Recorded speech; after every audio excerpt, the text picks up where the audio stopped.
ಸಾಧು ಶ್ರೀ ನಿಶ್ಚಲದಾಸಿಯವರ ಕೃತಿ 5ನೆಯ ತರಂಗ. ಮಧ್ಯಮ ಅಧಿಕಾರಿ ಅದೃಷ್ಟಿ ಮಹಾರಾಜರಿಗೆ ಉಪದೇಶ 229 ಅಂಕ.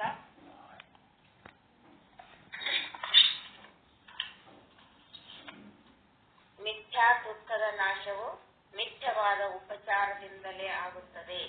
ಈ ಒಂದು ಚೌಪಾಯಿಯಲ್ಲಿ ಈ ಒಂದು ವಿಷಯಾಂಕದಲ್ಲಿಯ 5 ಚೌಪಾಯಿಗಳನ್ನ ನೋಡೋಣ.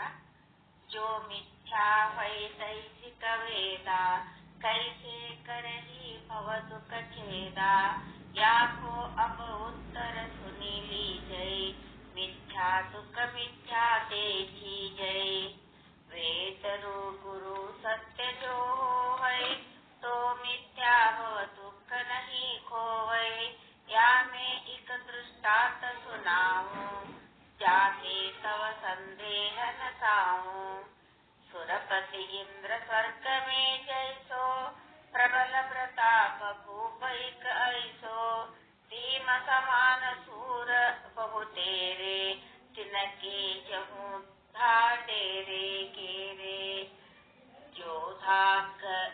जोधा ले निज निज हथियारन खरे रहे ती द्वार हजारन अंदिर मंदिर डौजी ढाड़े लिए खड़ग को सते काढ़ ऊंचो महल हठारी जामे फूल सैज सोवै सुपता में पंछी मुँह पहुँचन नहीं पावै तहाँ और कैसे चली जावै. ಈ ಒಂದು 229ನೇ ವಿಷಯಾಂಕದ ಮೊದಲಿಗೆ ಬರುವ 5 ಶ್ಲೋಕಗಳನ್ನ ಈಗ ಹೇಳಲಾಗಿದೆ. ಇದರ ಒಂದು ಸಾರಾಂಶವನ್ನ ನಮ್ಗೆಲ್ಲ ತಿಳಿಸ್ಕೊಡ್ಬೇಕಂತ ಹೇಳಿ ಸದ್ಗುರುಗಳಲ್ಲಿ ಕೇಳ್ತಾರೆ.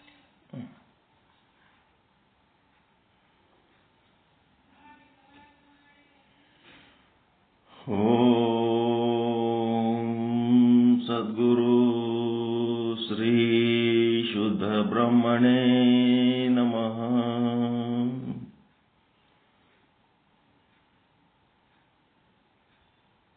ಓಂ ಸದ್ಗುರು ಶ್ರೀ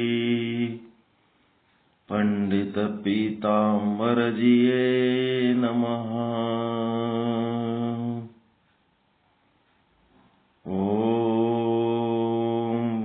सद्गुरु श्री साधु श्री निश्चलदास जिये नमः. ಸಮಸ್ತ ಶುದ್ಧ ಬ್ರಹ್ಮ ಸ್ವರೂಪರಲ್ಲಿ ಅನಂತ ಅನಂತ ಪ್ರಣಾಮಗಳು. ನಮ್ಮ ಶಿವರಾಜ್ ಗುರುಗಳು ಭಜನೆ ಹಾಡಿದಾರ್ರಿ? ಚಂದ ಆಡ್ತಾರ್ರಿ? ಹೌದ್ರಾ?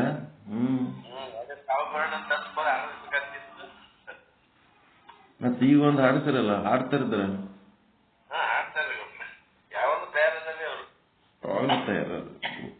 ಲೋಡೆಡ್ ಗನ್ ಇದ್ದಂಗ ಬಟನ್ ಒತ್ತಿದ್ರೆ ಚಾಲು.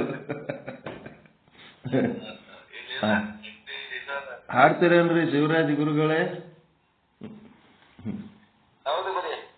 ಇನ್ನೊಂದು ಹಾಡ್ಬೋದಾ? ಹಾಡ್ರಪ್ಪ. ಪರಮಾತ್ಮನ ಸೇವೆ ಎಷ್ಟು ಮಾಡಿದ್ರು ಕಡಿಮೆ.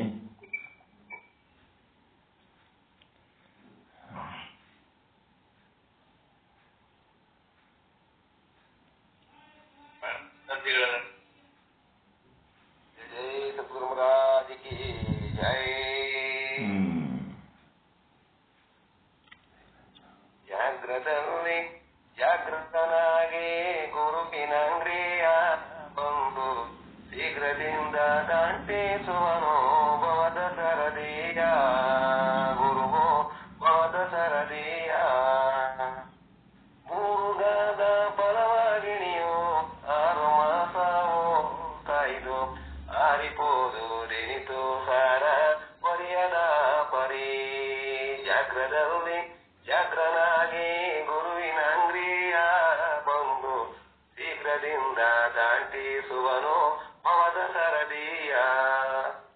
ಘೋರತರ ಸಂಸಾರವೆಂಬ ವೃಕ್ಷದ ಫಲವು 100 ವರುಷ ಕಾಯ್ದಾರಿಲ್ಲ ಎಂಬುದರಿತೀಕೋ. ಜಾಗ್ರದಲ್ಲಿ ಜಾಗ್ರನಾಗಿ ಗುರುವಿನ ಅಂಗ್ರಿಯ ಬಂದು ಶೀಘ್ರದಿಂದ ದಾಟಿಸುವನು ಭವದ ಸರದಿಯ. ಸರದಿ ಹಲೆಗಳಡಗಿದಾಗ ಸ್ನಾನಗೈಯುವೇನೆಂದು ಮುರುಳನೋರ್ವ ಕಾಯ್ದ ಪರಿಸಂಸಾರವೆಂಬುವ. ಸರದಿಯಲ್ಲಿ ಪುತ್ರ ಮಿತ್ರ ಗೋತ್ರ ಬಾಂಧವರೆಂಬ ಸೆರೆಗಳಡಗಿದಾಗ ಶಿವನ ಭಜಿಪೆನೆನ್ನದೆ. ಜಾಗ್ರದಲ್ಲಿ ಜಾಗ್ರನಾಗಿ ಗುರುವಿನ ಅಂಗ್ರಿಯ ಬಂದು ಶೀಘ್ರದಿಂದ ದಾಟಿಸುವನು ಭವದ ಸರದಿಯ. ಕೋಟಿಗೊಂದು ಮಾತು ಬೇಳೆ ಜಗವಿದೆಲ್ಲವೋ ಮಿಥ್ಯೆ. ಕೋಟಿಗೊಂದು ಮಾತು ಬೇಳೆ ಜಗವಿದೆಲ್ಲವೋ ಮಿಥ್ಯೆ. ಊಟಕ್ಕಿದನು ಸ್ವಪ್ನದಂತೆ ಅರಿತು ನಿನ್ನೆಯ. ಜಾಗ್ರದಲ್ಲಿ ಜಾಗ್ರನಾಗಿ ಗುರುವಿನ ಅಂಗ್ರಿಯ ಬಂದು ಶೀಘ್ರದಿಂದ ದಾಟಿಸುವನು ಭವದ ಸರದಿಯ. ಸೃಷ್ಟಿಯೊಳಗೆ ಗುರು ಮಹಾ ಲಿಂಗರಂಗನ ಕಂಡು. ದೃಷ್ಟಿಯೊಳಗೆ ಗುರು ಮಹಾ ಲಿಂಗರಂಗನ ಕಂಡು ನಿಷ್ಠೆಯಿಂದ ಭಜಿಸಿ ನಿತ್ಯ ಮುಕ್ತನಾದನು. ಜಾಗ್ರದಲ್ಲಿ ಜಾಗ್ರನಾಗಿ ಗುರುವಿನ ಅಂಗ್ರಿಯ ಬಂದು ಶೀಘ್ರದಿಂದ ದಾಟಿಸುವನು ಭವದ ಸರದಿಯ. ಗುರುವು ಭವದ ಸರದಿಯ. ಶರಣಾರ್ಥಿ ಬಿಡಿ. ತತ್ವಪದ ತತ್ವಪದ ಅಷ್ಟೇ ಅಲ್ಲ, ಸತ್ವಪದ ಅದರೊಳಗೆಲ್ಲ ಇದೆ. ಬಹಳ ಆನಂದ, ಬಹಳ ಆನಂದ. ಧನ್ಯವಾದ ಶಿವರಾಜ್ ಅವರಿಗೆ. ಶರಣಾರ್ಥಪ್ಪ, ಒಳ್ಳೇದಾಗಲಿ. ಶೈಲಜಾ ಗಲಗ್ ಜಾಯ್ನ್ ಆಗಿರಲ್ಲ, ರಾಯಚೂರವರು. ರಾಯಚೂರವರು ನಮ್ಮ ಮಕ್ಕಳವರು ಏನ್ರಿ? ಮಗಳ ನೆಗೆಣ್ಣೆ. ಅದೇ ರಾಯಚೂರವ್ರು ಇವ್ರು ಗಲಗ್. ಅದೇ ಸಿರ್ವಾರದವ್ರು. ಬಹಳ ಸಂತೋಷ, ಬಹಳ ಸಂತೋಷ. ಏನ್ ಹೇಳ್ತಾರನ್ರಿ ಅವರು?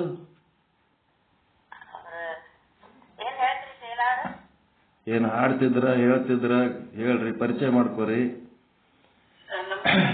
ಅಮ್ಮ ನಮಸ್ಕಾರ ತಾಯಿ.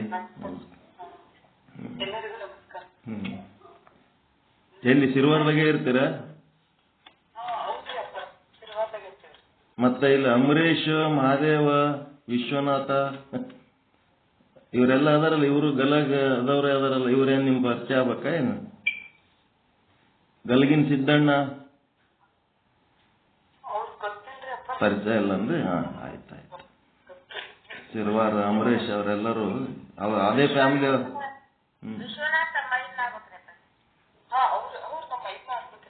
ಮಹಾದೇವ, ವೀರೇಶ, ಅಂಬರೀಷ, ವಿಶ್ವನಾಥ.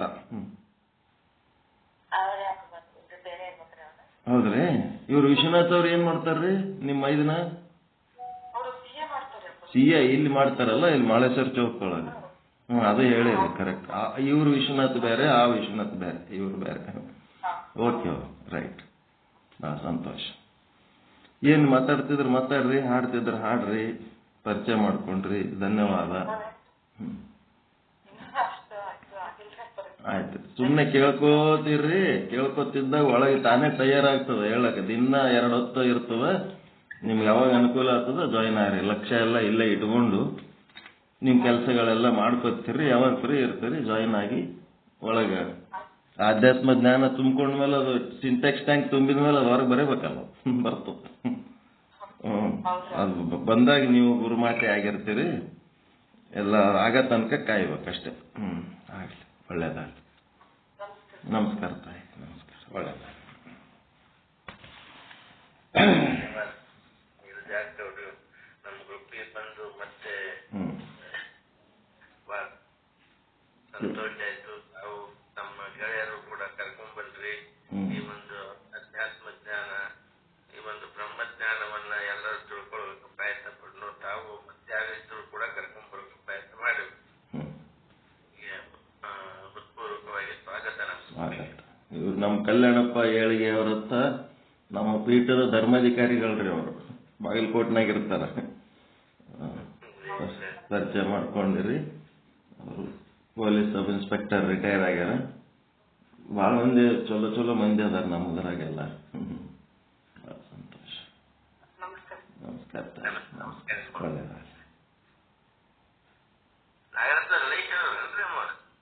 ಸಸಿ ಆಗ್ಬೇಕು. ನಾಗರತ್ನಮ್ಮನ ಸಸಿ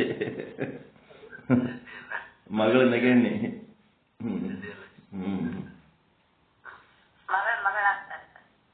ಹಾ, ಮಗಳ ನಗೇನಿ ಮಗಳೇ ಆತಾಳ. ಮತ್ತ ಸಸಿ ನಗೇನಿ ಆದ್ರೆ ಸಸಿ ಆಗ್ತಾಳ. ಕರೆಕ್ಟ್. ಮಗಳೇ.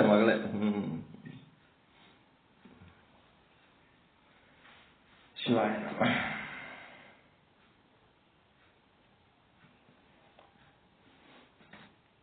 ಓಂ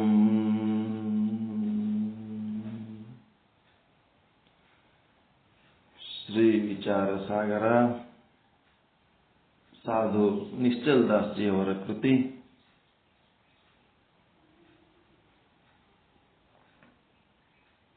ತರಂಗ 5. ಮಧ್ಯಮ ಅಧಿಕಾರಿ ಅದೃಷ್ಟಿ ಮಹಾರಾಜರಿಗೆ ಉಪದೇಶ. ಲೋಕದ ಸಮಸ್ತ ಜೀವಿಗಳನ್ನ ಉದ್ದೇಶಿಸಿ ಆ ಒಂದು ಅದೃಷ್ಟಿ ಮಹಾರಾಜರನ್ನ ಪ್ರತಿನಿಧಿಯಾಗಿ ಇಟ್ಟುಕೊಂಡು ಉಪದೇಶ ಮಾಡ್ತಾ ಇದ್ದಾರೆ. ಲೋಕದ ಸಮಸ್ತ ಜೀವಿಗಳ ಪ್ರತಿನಿಧಿ ಅದೃಷ್ಟಿ ಮಹಾರಾಜರು, ಮಧ್ಯಮ ಅಧಿಕಾರಿಗಳ ಪ್ರತಿನಿಧಿಗಳು. ಮುಂದೆ ವಿಷಯಾಂಕ 230ರಲ್ಲಿ ಈ ಒಂದು ಭೇದವಾದಿಗಳು, ಕುತಂತ್ರಿಗಳು ಮತ್ತು ಕೆಟ್ಟ ಜನರು ಏನಿರ್ತಾರ ಅಂಥವರ ಒಂದು ಸಂಘ. ಆದರೆ ಸತ್ಯ ನಮಗ ಎದುರಿಗೆ ಇದ್ರೂ ಸಹಿತ ಅದು ಮಿಥ್ಯ ಅನ್ನಂಗೆ ಕಾಣ್ತದ ಅಂತ ಕಥೆಯ ಮೂಲಕ ಹೇಳಿ, ಈಗ ಆ ದೃಷ್ಟಾಂತವನ್ನ ದ್ರಾಷ್ಟಾಂತ ಅಂದ್ರೆ ಅದನ್ನ ವಿಶ್ಲೇಷಣೆ ಮಾಡ್ತಾ ಇದ್ದಾರೆ. 230ನೇ ವಿಷಯಾಂಕದೊಳಗೆ 229ರಲ್ಲಿ ಹೇಳಿದ ಪ್ರಸಂಗಗಳ ಟೀಕಾ. ವಿಷಯಾಂಕ 230 ಅಂದ್ರೆ ಅದರೊಳಗೆ 230ರೊಳಗಿರೋ ದೋಹಗಳೇ ಇದ್ರೊಳಗೂ ಸಂಬಂಧಪಟ್ಟು ಇರ್ತಾವ. ಅದರದ ವಿಶ್ಲೇಷಣೆ 2ನೇ ಭಾಗ. ಒಂದು ದೃಷ್ಟಾಂತ, ಅದಕ್ಕೆ ಸಂಬಂಧಪಟ್ಟಂಥದ್ದು ಇದು ಸಿದ್ಧಾಂತವನ್ನು ಹೇಳ್ತಿದ್ದಾರೆ. ಯಾವ ರೀತಿ ರಾಜನು ನಿಜವಾದ ಬರ್ಚು ಅಂದ್ರೆ ಸತ್ಯವಾದ ಬರ್ಚು ಮಂತ್ರಿಯನ್ನ ಕಂಡರೂ ಭೇದವಾದಿ ಕುತಂತ್ರಿಗಳ ಹೇಳಿದ ಮಾತು ನೆನಪಾಗಿ ಈತ ಭರ್ಚು ಅಲ್ಲ, ಈತ ಪಿಶಾಚಿ ಇದ್ದಾನೆ ಅಂತ ರಾಜನು ತನ್ನ ಕುದುರೆಯನ್ನು ಹಿಂತಿರುಗಿಸಿಕೊಂಡು ಓಡಿ ಹೋದ. ಈ ರೀತಿ ನಾವು ವಿವೇಕ ಇದ್ರೆ, ನಮ್ಮೊಳಗ ಒಂದು ವಿವೇಕ ಬಲವಾಗಿ ಇತ್ತು ಅಂದ್ರೆ, ವಿವೇಕ ಇರಬೇಕಾದ್ರೆ ಏನ್ ಸಾಧನೆ ಮಾಡಿರ್ಬೇಕು ನಾವು? ನಮ್ಮೊಳಗೆ ವಿವೇಕ ಜಾಗೃತಿ ಆಗ್ಬೇಕಾದ್ರೆ ಏನ್ ಸಾಧನೆ ಮಾಡಬೇಕು? ನಿಷ್ಕಾಮ ಕರ್ಮ, ನಿಷ್ಕಾಮ ಉಪಾಸನೆ ಮಾಡಿ ನಮ್ಮ ಅಂತಃಕರಣವನ್ನು ಶುದ್ಧಿ ಮಾಡ್ಕೋಬೇಕು. ನಿರ್ಮಲ ಅಂತಃಕರಣ, ನಿಶ್ಚಲ ಅಂತಃಕರಣವನ್ನ ಹೊಂದಿರಬೇಕು. ಮೋಕ್ಷ ಹೊಂದಬೇಕು. ನಾವು ಲೌಕಿಕರು. ನಮ್ಮಲ್ಲಿ 2 ರೀತಿ ಜೀವನ. ಒಂದು ಸಂಸಾರಿಕ ಜೀವನ, ಫ್ಯಾಮಿಲಿ ಲೈಫ್ ಅದ, ಜವಾಬ್ದಾರಿ ಅದ. ಇನ್ನ ಒಂದು ಪರಮಾರ್ಥ ಸಾಧನೆ ಮಾಡಬೇಕು, ಅದು ಮನುಷ್ಯ ಜನ್ಮಕ್ಕೆ ಕರ್ತವ್ಯ. ಈ 2 ಕೆಲಸಗಳನ್ನು ನಾವು ಮಾಡ್ಬೇಕಾಗ್ಯದ. ಮಾನವ ಮಹಾದೇವನಾಗಬೇಕು, ಜೀವ ಬ್ರಹ್ಮನಾಗಬೇಕು, ಜೀವ ಶಿವನಾಗಬೇಕು, ಅಂಗ ಲಿಂಗ ಆಗಬೇಕು. ಇದು ಏನದ ಮನುಷ್ಯ ಜನ್ಮಕ್ಕೆ ಬಂದ ಒಂದು ಕರ್ತವ್ಯ. ಪಕ್ಷಿಯಾಗಿದ್ಮೇಲೆ ಏನ್ ಮಾಡ್ಬೇಕದು? ಪಕ್ಷಿ ಅದ್ರ ಕರ್ತವ್ಯ ಏನು? ಒಂದ್ ಪಕ್ಷಿಯಾಗಿ ಹುಟ್ಟಿದ್ಮೇಲೆ ಹಾರದೇ ಅವನ ಕರ್ತವ್ಯ.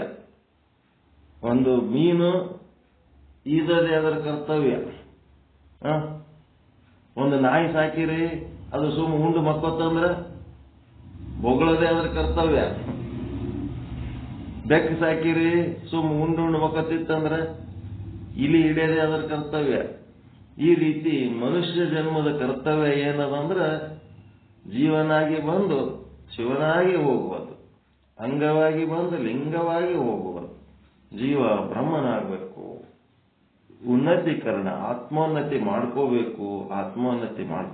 ಇದೇ ಅವನ ಕರ್ತವ್ಯ. ಅದರ ಜೊತೆಗೆ ಒಂದು ಫ್ಯಾಮಿಲಿ ಲೈಫ್ ಅದ. ಆ ಒಂದು ಫ್ಯಾಮಿಲಿ ಲೈಫ್ ಸತಿ ಪತಿ ಸುತ ಬಂಧು ಬಳಗ ಬಂಧು ಮಿತ್ರ ಏನದ ಈ ಸಾಮಾಜಿಕ ಬದುಕಿಗಾಗಿ ಒಂದು ಲೌಕಿಕ ಭೋಗಗಳು ಬೇಕಾಗ್ತಾವ. ಹಣ್ಣು ಹೆಣ್ಣು ಮಣ್ಣು ಅಧಿಕಾರ ಪ್ರಚಾರ ಎಲ್ಲಾನು ಒಳ್ಳೆ ರೀತಿ ಇರಬೇಕು ಅನ್ನೋದು ಒಂದು ನೀತಿ ರೀತಿಲಿಂದ ಇರಬೇಕು ಅಂತೇಳಿ ಅದನ್ನು ಬೇಕು. ಅದು ಮಾಡ್ಬೇಕಾದ್ರೆ ಏನ್ ಮಾಡ್ಬೇಕು? ಸಕಾಮ ಕರ್ಮ ಸಕಾಮ ಉಪಾಸನೆ. ಪರಮಾತ್ಮ ನೋಡಪ್ಪ ಹೆಂಗ್ ಮಾಡ್ತಿ, ಏನ್ ಮಾಡ್ತಿ, ಎಲ್ಲ ಸಂಸಾರದ ಭಾರ ನಿನ್ನ ಮೇಲದ, ನಂದೇನದ ಅಂತೇಳಿ ಆ ಪರಮಾತ್ಮನ ಮೇಲೆ ಹಾಕಿ ನಿಮ್ಗೆ ಏನ್ ಬೇಕು ಆ ಪ್ರಾರ್ಥನೆಗಳನ್ನ ಪರಮಾತ್ಮನ ಮುಂದೆ ಇಡ್ತಾ ಹೋಗ್ಬೇಕು. ನಿಮ್ಮ ಪ್ರಾರ್ಥನೆ ಮತ್ತು ನಿಮ್ಮ ಧರ್ಮ ಕರ್ಮಗಳ ಒಂದು ಫಲಗಳ ಒಂದು ವಿಧಾನದಿಂದ ವಿಧಿ ಏನ್ ಮಾಡ್ತಿರ್ತದೆ? ನಿಮಗೆ ಭೋಗಗಳನ್ನು ಕೊಡ್ತಿರ್ತದೆ. ಅದೇನದ ಲೌಕಿಕ ಸಕಾಮ ಕರ್ಮ ಸಕಾಮ ಉಪಾಸನೆ. ಯಾವುದನ್ನ ಸಾರ್ಥಕ ಮಾಡುವುದಕ್ಕ? ಸಂಸಾರ ಸಾರ್ಥಕ ಮಾಡೋದಕ್ಕೆ. ಹೌದಲ್ರಿ? ಸಕಾಮ ಕರ್ಮ ಸಕಾಮ ಉಪಾಸನೆ ಮಾಡ್ಬಾರ್ದು. ನಮ್ಮ ಸಂಸಾರಕ್ಕೆ ಮತ್ತೆ ಏನ್ ಬೇಕು? ಒಳಗೆ ಪ್ರಾರ್ಥನೆ ಇರ್ತದಲ್ಲ. ಮದ್ವಿ, ಮಕ್ಕಳು ಮೊಮ್ಮಕ್ಕಳು, ಮತ್ತ ಅವರ ಶಾಲಿ ವಿದ್ಯೆ ರಿಸಲ್ಟು, ಮತ್ತೇನು ಮದುವೆ ವರ ಕನ್ಯೆ ಏನೇನೋ ಆಗ್ಬೇಕಾಗಿರ್ತದ. ಅವೆಲ್ಲದಕ್ಕೂ ಒಂದು ಪ್ರಾರ್ಥನೆ ಇರಬೇಕು. ಆ ಪ್ರಾರ್ಥನೆ ಪರಮಾತ್ಮನಿಗೆ ಹಾಡಿದರನ್ನ ಒಡೆಯನ ಹಾಡುವೆ, ಬೇಡಿದರನ್ನ ಒಡೆಯನ ಬೇಡುವೆ. ಪರಮಾತ್ಮನಿಗೆ ಅದು ಸಕಾಮ ಕರ್ಮ. ಇನ್ನು ನಿಷ್ಕಾಮ ಕರ್ಮ ಅಂತಂದ್ರೆ ಏನದ? ಏನನ್ನೂ ಬೇಡ್ಲಾರ್ದಂಗ. ಸಕಾಮ ಕರ್ಮ ಸ್ವಾರ್ಥಕ್ಕಾಗಿ ಮಾಡೋದು, ನಿಷ್ಕಾಮ ಕರ್ಮ ಪರಮಾತ್ಮನಿಗಾಗಿ ಮಾಡೋದು. ಪರಮಾತ್ಮ ನಿಂದೆ ನೀನೇ, ನಿನ್ನಲ್ಲಿ ನಿನಗಾಗಿ ಏನ್ ಮಾಡ್ತೀನಿ ನೋಡು. ನಿಷ್ಕಾಮ ನಮ್ಮಲ್ಲಿ ಏನು ಬೇಡದಿಲ್ಲ, ನನಗಾಗಿ ಅಂತ ಏನು ಕೇಳಲ್ಲ ಅಂಥೇಳಿ ನಿಷ್ಕಾಮ ಕರ್ಮ. ಯಾವುದು ಕಾಮನೆಗಳು ಇಲ್ಲದೆ ನಾವು ಮಾಡಬೇಕಾಗ್ತದೆ. ಆ ನಿಷ್ಕಾಮ ಕರ್ಮ ನಿಷ್ಕಾಮ ಉಪಾಸನೆ ಅಂದ್ರೆ ಕರ್ಮ ಅಂದ್ರೆ ಹೊರಗಿಟ್ಟು ಪೂಜೆ ಮಾಡೋದು, ಉಪಾಸನೆ ಅಂದ್ರೆ ಒಳಗಿಟ್ಟು ಧ್ಯಾನ ಮಾಡೋದು. ಇಷ್ಟೇ. ಯಾವುದೇ ಒಂದು ದೇವರು ಇರ್ಬೋದು. ನಿಮ್ಮ ಮನಿ ದೇವರು ಒಂದು ಮೂರ್ತಿ, ನಂದಿ, ವೀರಭದ್ರೇಶ್ವರ, ಈಶ್ವರ, ಏನೋ ಒಂದು ಜಗಲಿ ಮೇಲಿನ ದೇವರನ್ನ ನೀವು ಹೊರಗಿಟ್ಟು ಅದಕ್ಕೆ ವಿಭೂತಿ ಕುಂಕುಮ ಮತ್ತೇನೇನು ಹಚ್ಚಿ ಪೂಜಾ ಮಾಡಿ ತೊಳೆದು ಚಂದ ಮಾಡಿ ಅಲಂಕಾರ ಹೂವು ಏರಿಸಿ ಏನ್ ಮಾಡ್ತೀರಿ? ಅದು ಏನದು? ಕರ್ಮ. ಅದೇ ವಿಗ್ರಹವನ್ನು ನಿಮ್ಮ ಅಂತಃಕರಣದೊಳಗೆ ಇಟ್ಟುಕೊಂಡು ಅಂತರಂಗದೊಳಗೆ ನೆನೆಸ್ತಾ ಇದ್ರಿ ಅಂದ್ರೆ ಉಪಾಸನೆ. ಈ ಕರ್ಮ ಉಪಾಸನೆ ದೇವ ದೇವ ದೇವರೇ ದೇವರೇ ಪರಮಾತ್ಮ ಪರಮಾತ್ಮ ಅನ್ಕೋತ ಏನ್ ಮಾಡ್ಬೇಕು? ಅದಕ್ಕೆ ಏನಾರೇ ಬೇಡಿದ್ರಿ ಅಂದ್ರೆ ಸಕಾಮ, ಏನು ಬೇಡಲಿಲ್ಲ ಅಂತಂದ್ರೆ ನಿಷ್ಕಾಮ.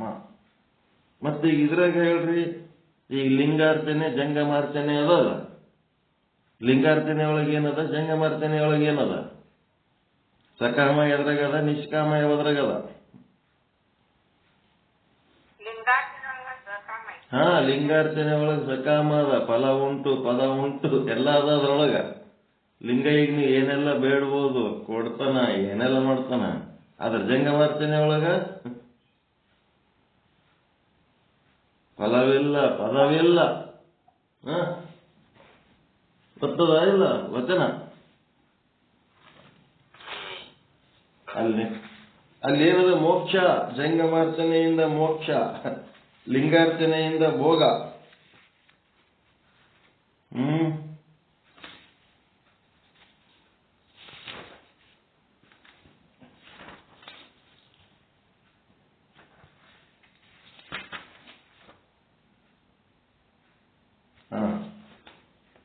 ಲಿಂಗಾರ್ಚನೆ ಎದಕ್ ಮಾಡ್ತೀರಿ?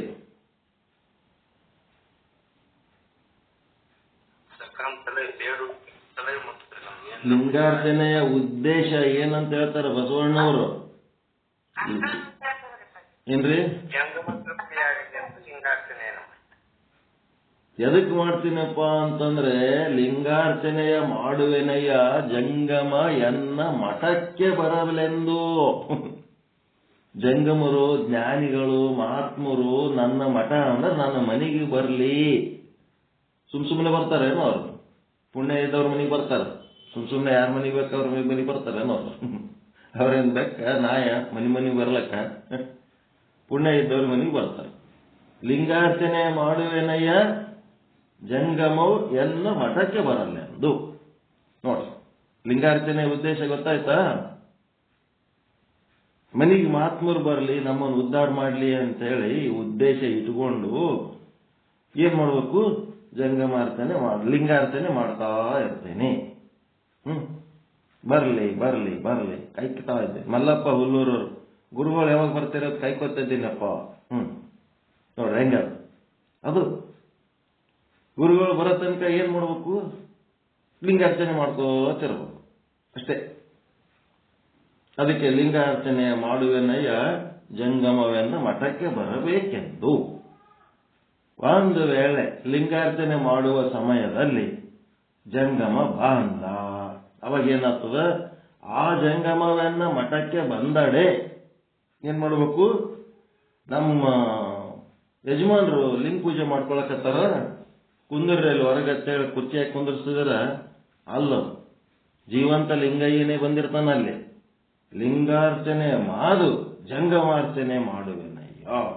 ಲಿಂಗಾರ್ಚನೆ ಸ್ಟಾಪ್. ಫಸ್ಟ್ ಅದು ಲಿಂಗ ಸೈಡಿಗೆ ಇಟ್ಟು ಜಂಗಮಾರ್ಚನೆಗೆ ಬರಬೇಕು. ಜೀವಂತ ಲಿಂಗಯ್ಯ ಬಂದನ, ನಡೆದಾಡುವ ಲಿಂಗಯ್ಯ ಬಂದನ ಮನೆಗೆ. ಅದೇನು ಕಾರಣವೆಂದರೆ ಆ ಲಿಂಗದಲ್ಲಿ ಏನದ? ಪದ ಉಂಟು. ಪದ ಅಂದ್ರೆ ಬ್ರಹ್ಮ, ವಿಷ್ಣು, ರುದ್ರ ಪದವಿಗಳದವಲ್ಲ, ಅವೆಲ್ಲ ಪದವಿಗಳು ಬರ್ತಾವ. ಲಿಂಗ ಪೂಜೆ ಜಗ್ಗಿ ಮಾಡಿದ್ರೆ ಅಂತಂದ್ರ ಪದವಿಗಳು ಅಧಿಕಾರ ಬರ್ತದ. ಮತ್ತೆ ಫಲ ಉಂಟು, ಕರ್ಮಕ್ಕ ಸುಖ ದುಃಖಗಳ ಫಲ ಉಂಟಾಗ್ತದ. ಭವಮಾಲೆ ಉಂಟು. ಮತ್ತೇನದು? ಏನ್ ಬೇಕದು ಬೇಡಿ ಬೇಡಿ ಇಲ್ಲಿ ಭೋಗಿಸಿದೆವು ಅಂತಂದ್ರ ಅದು ಲಿಂಗಾಯ ಕೊಡಗೊತ್ತಾನ, ಅದು ಸಾಲ ಮುಟ್ಟಿಸ್ಲಕ್ ಮತ್ತೆ ಮತ್ತೆ ಭವ ಉಂಟು ಅಂದ್ರೆ ಮತ್ತೆ ಜನ್ಮ ಪುನರ್ಜನ್ಮ ಎಲ್ಲ ಹಿಂಗೆ. ಆದರೆ ಆ ಜಂಗಮಾರ್ಚನೆಯಲ್ಲಿ ಏನದ? ಮೋಕ್ಷ ಸಾಧನೆ. ಅಲ್ಲಿ ಪದಂ ನಾಸ್ತಿ. ಯಾವ ಪದವಿಗಾಗಿ ಮಾಡೋದಿಲ್ಲ ಅಲ್ಲಿ ಜಂಗಮಾರ್ಚನೆ. ದಾಸೋಹ, ಜಂಗಮ ದಾಸೋಹ ಎದಕ್ ಮಾಡೋದು? ಮೋಕ್ಷ ಸಾಧನೆಗಾಗಿ, ಆತ್ಮೋನ್ನತಿಗಾಗಿ. ಪದಂ ನಾಸ್ತಿ, ಫಲಂ ನಾಸ್ತಿ, ಭವಂ ನಾಸ್ತಿ. ಯಾರು ಜಂಗಮಾರ್ಚನೆ ಮಾಡ್ತಾರೋ ಅವ್ರಿಗೆ ಪುನರ್ಜನ್ಮ ಸಹಿತ ಇಲ್ಲ. ಮೋಕ್ಷ ಆಗಿ ಇದ್ದ ಮೇಲೆ ಆ ಶರೀರ ಕರ್ಮಗಳು ನಮ್ಗೆ ಸಂಬಂಧ ಇಲ್ಲ ಅಂತೇಳಿ ಮೋಕ್ಷಕ್ಕೆ ಕರ್ಕೊಂಡು ಹೋಗೋದಕ್ಕೆ ಆ ಜಂಗಮದಲ್ಲಿ, ಆ ಲಿಂಗದಲ್ಲಿ ಪದ ಉಂಟು, ಫಲ ಉಂಟು, ಭವ ಉಂಟು. ಆ ಜಂಗಮದಲ್ಲಿ ಪದಂ ನಾಸ್ತಿ, ಫಲಂ ನಾಸ್ತಿ, ಭವಂ ನಾಸ್ತಿ. ಆದ ಕಾರಣ ಲಿಂಗಾರ್ಚನಂ ನ ಕರ್ತವ್ಯಂ. ಲಿಂಗ ಪೂಜೆ ಮಾಡ್ಕೊಳ್ಳೋದು ಏನ್ ದೊಡ್ಡ ಕರ್ತವ್ಯ ಅಲ್ಲದು. ಜಂಗಮಾರ್ಚನಂ ಕರ್ತವ್ಯಂ. ಮನುಷ್ಯ ಜನ್ಮಕ್ಕ ಬಂದ ಮೇಲೆ ಮೋಕ್ಷ ಸಾಧನೆ ಮಾಡೋದಕ್ಕ ಜಂಗಮಾರ್ಚನೆ ಮಾಡಿ ಮೋಕ್ಷ ಹೊಂದದ ಕರ್ತವ್ಯ. ಲಿಂಗಾರ್ಚನೆ ಮಾಡಿ ಅಲ್ಲ. ಲಿಂಗಾರ್ಚನೆ ಮಾಡಿ ಫಲಭೋಗಗಳನ್ನ ಸಂಗ್ರಹ ಮಾಡಿಕೊಂಡು ಅದನ್ನು ಅನುಭವಿಸುವುದು ಅದೇನು ಕರ್ತವ್ಯ ಅಲ್ಲದು. ಜಂಗಮಾರ್ಚನಂ ಕರ್ತವ್ಯಂ. ಲಿಂಗ ಜಂಗಮ ಯೋರ್ ಮಧ್ಯೆ, ಲಿಂಗ ಜಂಗಮ ಯೋರ್ ಮಧ್ಯೆ ಜಂಗಮ ವಸ್ತು ವಿಶಿಷ್ಯತೆ. ನೋಡ್ರಿ, ಲಿಂಗ ಮತ್ತು ಜಂಗಮ ಅಂತ ಎರಡು ಏನು ಅದಾವಲ್ಲ, ಅವೆರಡರ ಮಧ್ಯೆ ಯಾವುದು ಶ್ರೇಷ್ಠ ಅಂತಂದ್ರ ಜಂಗಮ ವಸ್ತು ಶ್ರೇಷ್ಠ ಎಂಬುದಾಗಿ ಕೂಡಲ ಸಂಗಮ ದೇವಯ್ಯ, ನಾನಿನ್ನು ಭವಾಂತರದಲ್ಲಿ ನಿಮ್ಮ ಜಂಗಮಾರ್ಚನೆಯನ್ನೇ ಮಾಡುವೆನಯ್ಯ. ಲಿಂಗಾರ್ಚನೆಗಿಂತ ನನಗೆ ಜಂಗಮಾರ್ಚನೆನೇ ಶ್ರೇಷ್ಠ ಅದ. ನಾ ಜಂಗಮಾರ್ಚನೆ ಮಾಡಿ ಮೋಕ್ಷ ಹೊಂದುತ್ತೀನಿ ಅಂತೇಳಿ ಬಸವಣ್ಣನವರು ಹೇಳಿದ ವಿಚಾರ. ಚಲೋ ಅದನ್ರಿ ವಚನ. ಇವೆಲ್ಲ ಟಾಪ್ ವಚನಗಳು. ಇವೆಲ್ಲ ಬಸವಣ್ಣವರು ಜಂಗಮಾರ್ಚನೆ ಮಾಡ್ತೀನಿ ಅಂತ 1,96,000 ಜಂಗಮರನ ಜಮಾಯಿಸ್ಕೊಂಡು ಅವರು ತತ್ವ ಪ್ರಚಾರ ಮಾಡ್ಲಕ್ಕೆ ಹಚ್ಚಿ ಅವರಿಗೆಲ್ಲ ಊಟಕ್ಕೆ ಹಾಕಿ ಕೆಲಸ ಮಾಡಿದರೆ, ಬಸವಣ್ಣನ ಅನುಯಾಯಿಗಳು ಅಂತೇಳಿ ಊರೆಲ್ಲ ಜೆಂಡ ಹಿಡ್ಕೊಂಡು ಅಡ್ಡಾಡ್ತಾರ. ಅವರು ಜಂಗಮರಿ ಬೈಕೊ ತಿರುಗಾಡ್ತಿರ್ತಾರೆ. ಇದು ಮಜಾ ಹೇಳೋದು. ಯಾವ್ದು ಏನು ಅಂತೇಳಿ ಬಸವಣ್ಣನ ಅರ್ಥ ಮಾಡ್ಕೊಳ್ಳಾರ್ದವ್ರು ಏನೇನೋ ಮಾಡ್ತಿರ್ತಾರೆ. ಏನ್ ಮಾಡಿದ್ರ ಏನಾಗ್ತದ? ಲಿಂಗ ಪೂಜೆ ಮಾಡ್ಕೊಂಡ್ರ ಲಿಂಗದ ಫಲ ಸಿಗ್ತದ, ಜಂಗಮಾರ್ಚನೆ ಮಾಡಿದ್ರೆ ಜಂಗಮ ಫಲ ಸಿಗ್ತದ, ಮಠಕ್ಕೆ ಹೋದ್ರ ಮಠಕ್ಕೆ ಹೋಗಿದ್ರ ಫಲ ಸಿಗ್ತದ, ಗುಡಿಗೆ ಹೋದ್ರೆ ಗುಡಿಗೆ ಹೋಗಿದ್ರ ಫಲ ಸಿಗ್ತದ. ಗುಡಿಗೆ ಹೋಗ್ಬೇಡ ಅಂದಾರ, ಎಲ್ಲ ತಪ್ಪು ತಿಳುವಳಿಕೆಗಳು. ದೇವಸ್ಥಾನಕ್ಕೆ ಹೋಗ್ಬೇಡ ಅಂದಾರ ಬಸವಣ್ಣವ್ರು, ಎಲ್ಲಿ ಸುಳ್ಳೆ ಸುಳ್ಳೆ. ದೇವಸ್ಥಾನಕ್ಕೆ ಹೋಗ್ಬೇಡ ಅಂದಾರ, ಹೋಗೋದು ಬಿಡು. ಬಿಟ್ರೆ ಏನಾಗ್ತದ? ಅಲ್ಲಿ ಆದ್ಮೇಲೆ ನಿನಗೇನು ಫಲ ಸಿಗ್ಬೇಕು ಅದು ಸಿಗಂಗಿಲ್ಲ ಅಷ್ಟೇ. ಬಿಟ್ರೆ ಏನಾಗ್ತದ? ಅಲ್ರಿ, ನಾವಿಲ್ಲಿ ವಿಚಾರ ಸಾಗರ ಪಾಠ ಹೇಳಕತ್ತೀವಿ, ಕೇಳಿದ್ರೆ ಲಾಭ ಆಗ್ತದ, ಕೇಳಲಿಲ್ಲ ಅಂದ್ರೆ ಏನಾಗದ? ನಾವೇನಿಲ್ಲಿ MLA MP ಎಲೆಕ್ಷನ್ಗೆ ನಿಂದಿರ್ಲಕತ್ತೀವಿ, ಏನು ಭಾಳ ಮಂದಿ ಬೇಕು ಮತ್ತೆ ಎಲ್ಲರೂ ಓಟ್ ಹಾಕ್ಲಿಲ್ಲ ಅಂದ್ರೆ ಹೆಂಗ ಅಂತ ಹೇಳಕ್ಕೆ? ಇದೇನು ಸಂವಿಧಾನದ ಪ್ರಕಾರ ಇದೇನು ಪ್ರಜಾರಾಜ್ಯ ಅಂತೇಳಿ ಮೆಜಾರಿಟಿ ಬೇಕಾ? ಏನಿಲ್ಲ. ನಮ್ಮ ಜೊತೆಗೆ ಕೂತು ಸಾಧನೆ ಮಾಡಿದ್ರೆ ಮೋಕ್ಷಕ್ಕೆ ಹೋಗ್ತೀರಿ, ಬರ್ಲಿಲ್ಲ ಅಂದ್ರೆ ಬಿಟ್ಟು ಮನೆಯಾಗಿರ್ತೀರಿ ಅಷ್ಟೇ, ಏನಾಗಲ್ಲ. ಹಿಂಗಾಗಿ ಏನ್ ಹೇಳಿದ್ದೆ ನಿನ್ನೆ ಅಂದ್ರೆ, ಭಕ್ತನ ಆಚಾರಲಿಂಗ ಸ್ಥಳ ಅಂದ್ರೆ ಭಕ್ತ ಏನಾಗ್ತಾನ? ಆಚಾರಲಿಂಗ ಆಗ್ತಾನ. ಏನ್ ಮಾಡ್ತಾನ? ಭಕ್ತನಾದವನು ಆಚಾರಲಿಂಗ ಆಗ್ಬೇಕಾದ್ರೆ ಅವನೊಳಗಿಂದು ಭಕ್ತ ಏನಿದು ಅಂಗ, ಭಕ್ತನೊಳಗೇನದ? ಶ್ರದ್ಧಾ ಭಕ್ತಿ. ಮತ್ತ ಅವ ಏನ್ ಮಾಡ್ಬೇಕು? ಆಚಾರಲಿಂಗ ಅನಿಸ್ಕೋಬೇಕಾದ್ರೆ ಆ ಲಿಂಗದ ಶಕ್ತಿಯನ್ನು ಪಡ್ಕೋಬೇಕು. ಆ ಲಿಂಗದ ಶಕ್ತಿ ಪಡ್ಕೋಬೇಕು. ಯಾವ ಶಕ್ತಿ ಅದು? ಕ್ರಿಯಾಶಕ್ತಿ. ಕ್ರಿಯಾಶಕ್ತಿ ಅಂದ್ರೆ ಮೊದಲ ನಿಮ್ಮ ಮೈ ಕೈಗಳನ್ನ ಆಧ್ಯಾತ್ಮಿಕ ಕೆಲಸಗಳಿಗೆ ಬಳಸುವುದಕ್ಕ ತಯಾರಿರ್ಬೇಕು. ನಿಮ್ಮ ಮೈ ಕೈಗಳು ಮನ್ಯಾಗ ಬರೇ ಗಂಡ ಹೆಂಡತಿ ಮಕ್ಕಳು ಅಂತೇಳಕ್ಕೆ ಸಂಸಾರ ಕೆಟ್ಟು ಬಡದಾಡಿ ಒಂದು ನಿಮಿಷನೂ ಕುಂದಿರ್ಲಾರ್ದಂಗ ಬಡದಾಡ್ತಿರ್ತಿರಲ್ಲ, ಹಂಗ ಗುರುಲಿಂಗ ಜಂಗಮರಿಗಾಗಿ ಬಡದಾಡ್ತಿರ್ಬೇಕು. ಏನ್ ಸೇವೆ ಮಾಡ್ಲಿಕ್ಕೆ ಅವಶ್ಯಕತೆ ಸಿಗ್ತದ ಅದನ್ನ ಮಾಡಬೇಕು ಅಂತೇಳಿ ಬಡದಾಡ್ತಿರ್ಬೇಕು. ಅದೇ ಕ್ರಿಯಾಶಕ್ತಿ, ಸೇವಾ. ಗುರು ಲಿಂಗ ಜಂಗಮ ಯಾವಾಗ್ಯಾಕಾಗ್ಲಕ್ಕ ಯಾವಾಗ ಬಿಡಲಕ್ಕ ನಮ್ಮ ಹೆಂಡ್ರ ಮಕ್ಕಳದು ಬಹಳ ಮುಖ್ಯ ಆದತ್ತೇಳಿ ಏನು ಬಡದಾಡಿದ್ರು ಏನಾಗ್ತದಪ್ಪ ಅಂದ್ರೆ, ಹೆಂಡ್ರ ಮಕ್ಕಳು ಗಾಂಡ ಅಂತೇಳಿ ಸಂಸಾರ ಮಾಡಿದ್ದು ಇದಿಟ್ಟು ಉಸಿರು ಬಂದಾಯ್ತು ಅಂತಂದ್ರೆ, ನಿಮಗೆ ಹಿಂದಿನ ಜನ್ಮದ ಹೆಂಡ್ರು, ಹಿಂದಿನ ಜನ್ಮದ ಗಂಡ್ರು, ಹಿಂದಿನ ಜನ್ಮದ ಮಕ್ಕಳು ಏನಪ್ಪ ಇಟ್ಟೆಲ್ಲ ಬಡದಾಡಿ ಮಾಡಿ ಇಟ್ಟು ಓದಿ, ನೀನೇನು ಅನುಭವಿಸ್ಲಾರ್ದೆ ಓದಿ, ಬಾರಪ್ಪ ತಗೋ ನೀನು ಒಂದಿಟ್ಟು ಅನುಭವಿಸ್ಬಾ. ಯಾರು ಹಿಂದಿನ ಜನ್ಮದವ್ರು ಬಂದಾರ ನಿಮಗೆ? ಯಾರು ನಿಮ್ ಜೊತೆಗೆ ಸಂಬಂಧಿಕರು ಬಂದಾರ ಹಿಂದಿನ ಜನ್ಮದವ್ರು? ಎಲ್ಲ ಡಿಸ್ಕನೆಕ್ಟು. ಏನೇನು ಇಲ್ಲ ಅದ್ರೊಳಗೆ, ಏನೂ ಇಲ್ಲ. ಈಗ ಅದ ಬೇಕು, ಇವತ್ತು ಹೊತ್ತು ಮುಳುಗ ತನಕ ಜೀವಂತ ಇದೀವಿ ಅಂತಂದ್ರೆ ಅದಕ್ಕೆ ಸಂಬಂಧಪಟ್ಟಂತೆ ಉಸಿರು ಬಂದಾಯ್ತಂದ್ರೆ ಇವು ಯಾವ ಕನೆಕ್ಷನ್ಗಳು ಎಲ್ಲ ಏನದಾವ ಟೆಂಪರರಿ ಕನೆಕ್ಷನ್. ನೀವು ಬದುಕಿರೋದ್ರಾಗೆ ಒಂದ್ ಸ್ವಲ್ಪ ನಿಮ್ಮ ಒಳಗಿಂದ ಶಕ್ತಿ ಸಾಮರ್ಥ್ಯ ರೊಕ್ಕ ರೂಪ ಏನಾರ ಕಡಿಮೆ ಆಯ್ತಂದ್ರೆ ಬದುಕಿದ್ದಾಗೆ ಸತ್ತಂಗ ಮಾಡಿಬಿಡ್ತಾರೆ ಇಲ್ಲಿ. ವೀಕ್ ಆಯ್ತು, ಜಡ್ ಆಯ್ತು, ಏನಾರ ರೋಗ ಆಯ್ತಂದ್ರೆ ಬದುಕಿದ್ದಾಗೆ ಸತ್ತಂಗ ಮಾಡ್ತಾರೆ. ಅಂತ ಸಂಬಂಧಗಳಿವು. ಇದ್ರ ಸಲುವಾಗಿ ನೋಡಿದ್ರೆ ಎಷ್ಟು ಬಡದಾಡ್ತೀರಿ.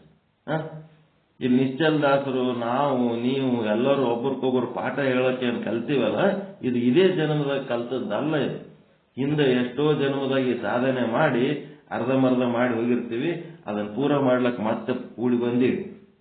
ಇದಕ್ಕೇನು ಕಲ್ತೀವಿ ನಾವು ಸತ್ಸಂಗದಾಗ ಕಲ್ತಂಗ ಸಂಸಾರದಾಗ ಯಾರ್ಯಾರ ಕಲ್ತಾರೇನೋ ನೋಡ್ರಿ.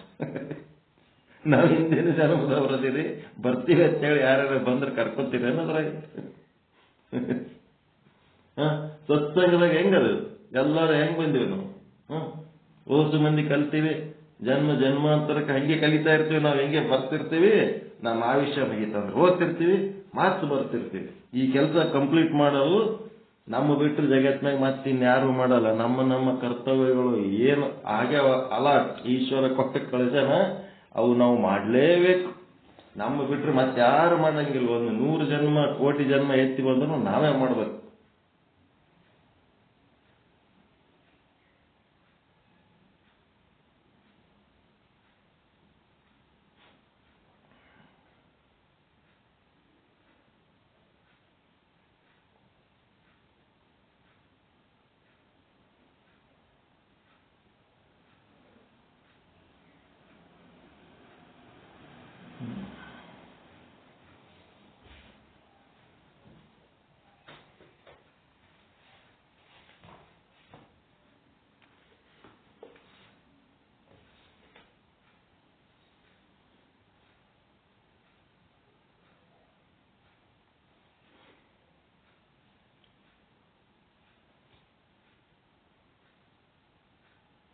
ನಮ್ಮ ಕರ್ತವ್ಯಗಳನ್ನ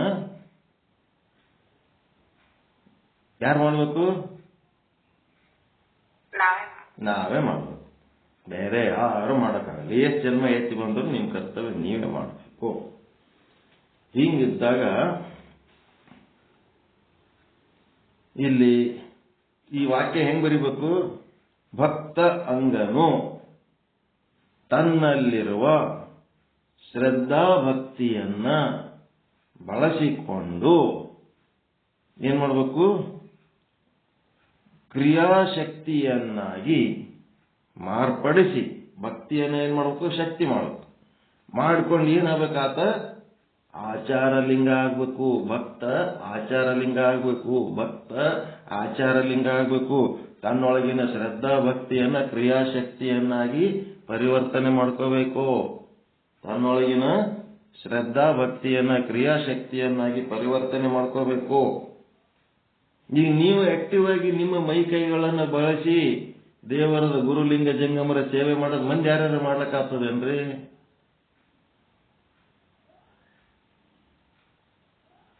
ಮಂದಿ ಯಾರ್ಯಾರು ಮಾಡ್ಲಕ್ಕಾಗ್ತದ? ನೀವು ಮಾಡೋದು ನೀವೇ ಮಾಡೋದಕ್ಕಲ್ಲ, ಬೇರೆ ಯಾರು ಮಾಡ್ಲಕ್ಕಾಗ್ತದ? ವಯಸ್ಸಾದ್ಮೇಲೆ ಮಾಡ್ತೀವಿ, ಈಗ ಸಣ್ಣವರದೀವಿ, ಈಗ ಮಾಡೋದು ಅಂದ್ರೆ ವಯಸ್ಸಾದ್ಮೇಲೆ ನಿಮಗೆ ಕುಂದಿರ್ಲಕ್ಕಾಗಲ್ಲ, ಹೇಳಕ್ಕಾಗಲ್ಲ. ಕೈಕಾಲ ಶಕ್ತಿ ಇರೋದ್ರಾಗೆ ಮಾಡ್ಬೇಕಾ, ಶಕ್ತಿ ಇಲ್ದಾಗ ಮಾಡ್ಬೇಕು? ಕ್ರಿಯಾಶಕ್ತಿ ಏನ್ ವಯಸ್ಸಿರಾಗ ಮಾಡ್ಬೇಕ? ವಯಸ್ಸಾದ್ಮೇಲೆ ಮಾಡ್ತೀರಿ, ಕ್ರಿಯೆ ಮಾಡ್ಲಕ್ ಶಕ್ತಿ ಬೇಕಲ್ಲ. ವಯಸ್ಸಿದ್ದಾಗೆ ಮಾಡ್ಬೇಕದು. ಆಚಾರಲಿಂಗ ಸ್ಥಳ ಏನದಲ್ಲ ಭಕ್ತ ಅಂಗನು ಆಚಾರಲಿಂಗ ಆಗುವ ಸಾಧನೆ ಯಾವಾಗ ಮಾಡ್ಬೇಕಪ್ಪ ಅಂದ್ರೆ ವಯಸ್ಸಿದ್ದಾಗೆ ಮಾಡೋದು. ಅದಕ್ಕೆ ಇವತ್ತ ನಿನ್ನೆ ಮೊದಲೇನು ಹೇಳಿದ್ರು? ಭವಿತನಕ್ಕೆ ಹೇಸಿ ಭಕ್ತನಾದ ಬಳಿಕ ಭವಸಂಗ ಭಂಗ ಅಂದ್ರೆ ಒಳ್ಳೆಯ ಜನರ ಜೊತೆಗೆ ಇರ್ರಿ. ಈ ಒಂದು ಸಾಧನೆ ಮಾರ್ಗಕ್ಕೆ ಬಂದ ಮೇಲೆ ಕೆಟ್ಟ ಜನರ ಮಾತುಗಳು, ಕೆಟ್ಟ ಆಲೋಚನೆಗಳು, ಕೆಟ್ಟ ಭಾವನೆಗಳು, ಕೆಟ್ಟ ಕೆಲಸ ಮಾಡೋರ ಸಂಘದಾಗ ಇರಬೇಡ್ರಿ ಅಂತ ಒಂದು ಮಾತು ಹೇಳಿ, ಮುಂದೆ ಕೊಳ್ಳಾಗ ಕಟ್ಕೊಂಡ್ರಿ ಏನು ಲಿಂಗ, ಮಡಿಲಲ್ಲಿ ಕಟ್ಕೊಂಡ್ರ ಲಿಂಗ, ಎಲ್ಲಿ ಕಟ್ಕೊಂಡ್ರಿ ಏನದ? ಕಳ್ಳತನ, ಸುಳ್ತನ, ಪರರ ದನ ಕನಕಗಳನ್ನ ಅಪಹರಿಸೋದು, ಪರಸತಿ ಮತ್ತು ಬೇರೆ ಯಾವುದೋ ದೇವರದನ್ನಂತೇಳಿ ಇರೋನು ಒಬ್ಬನೇ ದೇವರು, ಬೇರೆ ದೇವರನ್ನ ನೆನೆಸೋದು, ಹಿಂಗೆಲ್ಲ ಹುಚ್ಚುಚ್ಚು ಮಾಡಿದರೆ ಅದೇನದ? ಅನಾಚಾರ ಸಹಿತ ನರ ಮತ್ತು ಆಚಾರ ಸಹಿತ ಯಾರು? ಭಕ್ತ. ಆಚಾರ ಇದ್ರೆ ಭಕ್ತ, ಆಚಾರ ಇಲ್ಲ ಅಂತಂದ್ರೆ ಅವ ಭಕ್ತ ಅಲ್ಲ. ಈ ರೀತಿ ಹೇಳಿ ಈಗೇನ್ ಹೇಳ್ತಾರ? ಸಾಧನೆಯಲ್ಲಿ ಮುಂದೆ ಹೋಗ್ತಾ ಇರ್ತೀವಲ್ಲ, ಹೋಗಿ ಮತ್ತೆ ಹಿಂದಕ್ಕೆ ಹೋಗಬಾರದು. ಅಂಗ ಆಶ್ರಯವನ್ನ ಅಳಿದು ಏನದಪ್ಪ? ಅಂಗಾಶ್ರಯ ಅಂದ್ರೆ ದೇಹ ಅಂದ್ರೆ ಪುರ. ಎಷ್ಟು ದೇಹಗಳದಾವ ನಿಮ್ಮ? ಸ್ಥೂಲ, ಸೂಕ್ಷ್ಮ, ಕಾರಣ 3 ದೇಹಗಳದಾವ. ಮತ್ತ ಅದ್ರೊಳಗೆ ಎಷ್ಟು ಕೋಶಗಳದಾವ? ಅನ್ನಮಯ, ಪ್ರಾಣಮಯ, ಮನೋಮಯ, ವಿಜ್ಞಾನಮಯ, ಆನಂದಮಯ ಅಂತೇಳಿ ಕೋಶಗಳದಾವ. ಹಿಂಗೆಲ್ಲ ನಿಮ್ಮ ದೇಹಗಳೇನದಾವಲ್ಲ, ಆ ದೇಹಕ್ಕೆ ಏನಂತಾರ? ಪುರ ಅಂತಾರ. ನಿಮ್ಮ ದೇಹ, ನಿಮ್ಮ ಮನಸ್ಸು, ನಿಮ್ಮ ಜ್ಞಾನ ಚೆನ್ನಾಗಿ ಇಟ್ಕೋರಿಯಪ್ಪ ಅಂತೇಳಿ ಆ ಪುರದ ಹಿತವನ್ನು ಬಯಸುವವರು ಯಾರು?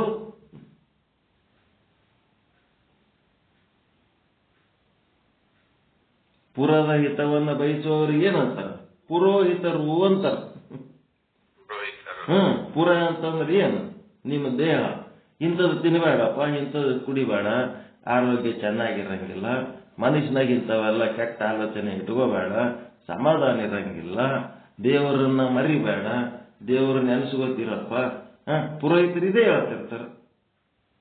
ಅದು ಹೇಳೋದು ಏನು? ಪುರ ನಿಮ್ಮ ದೇಹ, ಸ್ಥೂಲ, ಸೂಕ್ಷ್ಮ, ಕಾರಣ ಶರೀರಗಳನ್ನ, ಸ್ಥೂಲಪುರ, ಸೂಕ್ಷ್ಮಪುರ, ಕಾರಣಪುರ, ಇವುಗಳನ್ನ ಚೆನ್ನಾಗಿ ಇಟ್ಕೊಳ್ಳೋದಕ್ಕೆ ಇದರ ಹಿತವನ್ನ ಬಯಸಿ, ಹಿತವನ್ನ ಎಲ್ಲಾ ದೇಹಗಳು ಚೆನ್ನಾಗಿರ್ಲಪ್ಪ ಅನ್ನೋರು ಪುರೋಹಿತರು.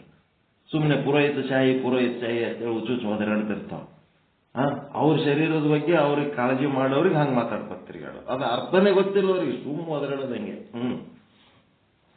ಅದಕ್ಕೆ ಅಂಗಾಶ್ರವ ಅಳಿದು ಲಿಂಗಾಶ್ರವವಾದ ಬಳಿಕ ಆ ಅಂಗಕ್ಕೆ ಲಿಂಗಾಚಾರವಲ್ಲದೆ ಅಂಗಕ್ರಿಯೆ ಎಂಬುದನ್ನು ಅಂಗೈಸರು ನೋಡ.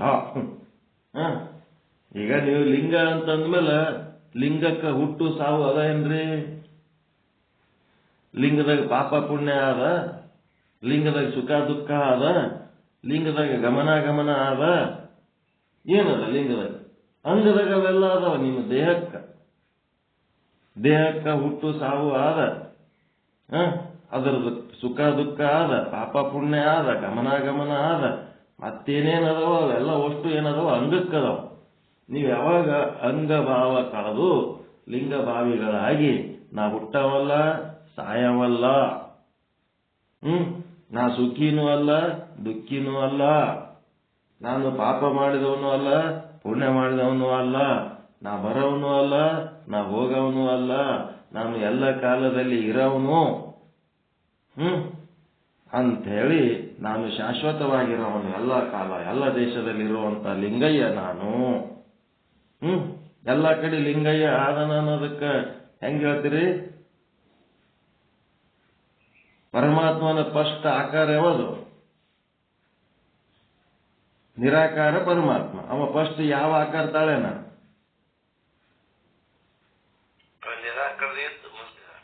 ನಿರಾಕಾರಿದ ಲಿಂಗದ ಆಕಾರ ತಾಳೇನವ. ಫಸ್ಟ್ ಆಕಾರ ಒಂದು ಶಬ್ದ ಸ್ಪರ್ಶ ರೂಪ ರಸ ಗಂಧಗಳಲ್ಲಿ ಯಾವುದೋ ಒಂದಕ್ಕಾದ್ರೂ ನಾವು ಸಿಗ್ಬೇಕಲ್ಲ ನಿಮಗ. ನಿಮ್ ಕಣ್ಣಿಗೆ ಸಿಗ್ತಾನವ ಲಿಂಗದ ರೂಪದಾಗ. ಬರೇ ನಿರಾಕಾರ ಇದ್ರೆ ಅವನಿಗೆ ಹೆಂಗ್ ನೋಡ್ತೀರಿ? ಲಿಂಗದ ರೂಪದಾಗ ಅವ ನಿಮ್ ಕಣ್ಣಿಗೆ ಸಿಗ್ತಾನ, ನಿಮ್ಮ ಕಿವಿಗೆ ಶಬ್ದದ ರೂಪದಾಗ ಸಿಗ್ತಾನ. ಓಂ ಅನ್ನೋದು ಫಸ್ಟ್ ಶಬ್ದ ಒಂದು ಆಕಾರ, ಲಿಂಗದ ಆಕಾರ ಫಸ್ಟ್ ಆಕಾರ ಒಂದು. ಲಿಂಗದ ಆಕಾರದಾಗ ಎಲ್ಲಿ ಸಿಗ್ತಾನೆ ಹೇಳ್ರಿ? ಹೊರಗೆ ಬೈಲಿಗೆ ಬರ್ರಿ, ನಿಮ್ಮ ಮನೆ ಬಿಟ್ಟು ಹೊರಗೆ ಬೈಲಿಗೆ ಬರ್ರಿ, ನಿಮ್ಮ ಮ್ಯಾಳಗಿ ಮೇಲೆ ಹೋಗಿ ನಿಂದ್ರಿ. ಮ್ಯಾಳಗಿ ಮೇಲೆ ನಿಂತು ನಿಮ್ಮ ತಲೆ ಮೇಲಿಂದ ಆಕಾಶ ಮತ್ತು ಭೂಮಿ ಎಲ್ಲ ಒಂದು ಮಾಡಿ ನೋಡ್ರಿ. ಹೌದು, ಲಿಂಗದ ಆಕಾರ ಅದು. ಲಿಂಗದ ಆಕಾರ ಅದು. ಲಿಂಗ ಬಿಟ್ರಿ ಏನದ ಅಲ್ಲಿ? ನಿಮ್ ಕಣ್ಣಿಗೆ ಕಾಣ್ಬೇಕಾದ್ರೆ ಲಿಂಗದ ಆಕಾರದಾಗೆ ಕಾಣ್ತಾನ. ಅದನ್ನಕ್ಕೆ ಆಕಾರ ಇದ್ದಿದ್ದಿಲ್ಲ ಅಂದ್ರೆ ಏನ್ ಮಾಡ್ತಿದ್ರಿ ನೀವು? ಮತ್ತ ಲಿಂಗ ಆಕಾರದ ಚಳಕೆ ಅದು ಆಕಾರದ ಬೆನ್ನ ಐತಿ ಏಟ್ ಹುಡುಕೋತ ಆದ್ರೂ ಅದು ನಿರಾಕಾರನೇ ಅದ. ಅದು ಆಕಾರ ನಿಮ್ ಕೈಗೆ ಸಿಗಲ್ಲ, ಕಣ್ಣಿಗೆ ಕಾಣ್ತದ ಅಷ್ಟೇ ಅದು. ಅದೇ ಕತಿ ಮಾಡ್ಯಾರಲ್ಲ, ಬ್ರಹ್ಮ ವಿಷ್ಣು ಇಬ್ರು ಆ ಲಿಂಗ ಏಟ್ ದೊಡ್ಡದು ಹುಡುಕೋತ ಆದ್ರು ಅದು ಸಿಗಲೇ ಇಲ್ಲ ಅದರ ಆಳ ಅಂತ ಹೇಳಿ. ಹಂಗದು ಆಕಾರ ಎಲ್ಲಿ ಕಣ್ಣಿಗೆ ಕಾಣಿಸ್ತದ ಅಷ್ಟೇ ಹೊರತು ಅದು ನಿಮ್ ಕೈಗೆ ಸಿಗಲಾರ್ದಂತ ಲಿಂಗ. ಅಂತ ಲಿಂಗವನ್ನ ತಂದು ಏನ್ ಮಾಡ್ಯಾರ? ಅಂಗಾಯಾಗಿಟ್ಟು ಪೂಜೆ ಮಾಡ್ಲಿಕ್ಕತ್ತಾರ. ಮತ್ತ ಅಷ್ಟೆಲ್ಲ ದೊಡ್ಡದೊಂದು ಲಿಂಗ ಅವಲ್ಲ, ಆ ಲಿಂಗನೇ ನಿಮ್ ಒಳಗ್ನು ಆವರಿಸದ ಇಲ್ಲ? ನಿಮ್ ಒಳಗದ ಲಿಂಗ ಬಿಟ್ಟು ಹೊರಗಿದ್ರೆ ನೀವು? ನಿಮ್ ಒಳಗ್ನು ಲಿಂಗ ಅದ, ನಿಮ್ ಹೊರಗ್ನು ಲಿಂಗ ಅದ. ಅದೇ ಲಿಂಗನೇ ಅದ ಇಲ್ಲ? ನಿಮಗೆ ಲಿಂಗ ಕಾಣಿಸ್ತಿಲ್ಲ ಈಗ? ಲಿಂಗದ ಆಯ್ತಾ? ಬಹುದೂರೇ ಬೃಹದಾಕಾರೇ ಕ್ಷಿತಿಜರುತ್ತಂ ವೀಕ್ಷಣಂ. ಬಹುದೂರೇ ಬೃಹದಾಕಾರೇ, ದೂರ ನೋಡ್ರಿ, ಅಲ್ಲಿ ಆಕಾಶ ಭೂಮಿ ಸಂಗಮಂ. ಆಕಾಶ ಭೂಮಿ ಎರಡು ಜಾಯಿಂಟ್ ಆದಂಗೆ ಕಾಣ್ತಾವ. ಬರ್ಕೋರಿ ಅದು. ಬಹುದೂರೇ ಬೃಹದಾಕಾರೇ ಕ್ಷಿತಿಜ ವೃತ್ತಂ ವೀಕ್ಷಣಂ. ಕ್ಷಿತಿಜ ಆಕಾಶ ಭೂಮಿ ಎರಡು ಕಲ್ತದ್ದು ಒಂದು ಸೂತ ಲೈನ್ ಕಾಣಿಸ್ತದೆ ನಿಮಗೆ, ವೃತ್ತ, ಸರ್ಕಲ್. ಆಕಾಶ ಭೂಮಿ ಸಂಗಮಂ. ಆಕಾಶ ಭೂಮಿ ಸಂಗಮಂ. ಆಕಾಶ ಭೂಮಿ ಸಂಗಮ ಆದ್ಮೇಲೆ ಏನ್ ದರ್ಶನ ಐತಿ ನಿಮಗಲ್ಲಿ? ಮಹಾಲಿಂಗಂ ಅದ್ಭುತ ದರ್ಶನಂ. ಮಹಾಲಿಂಗಂ ಅದ್ಭುತ ದರ್ಶನಂ.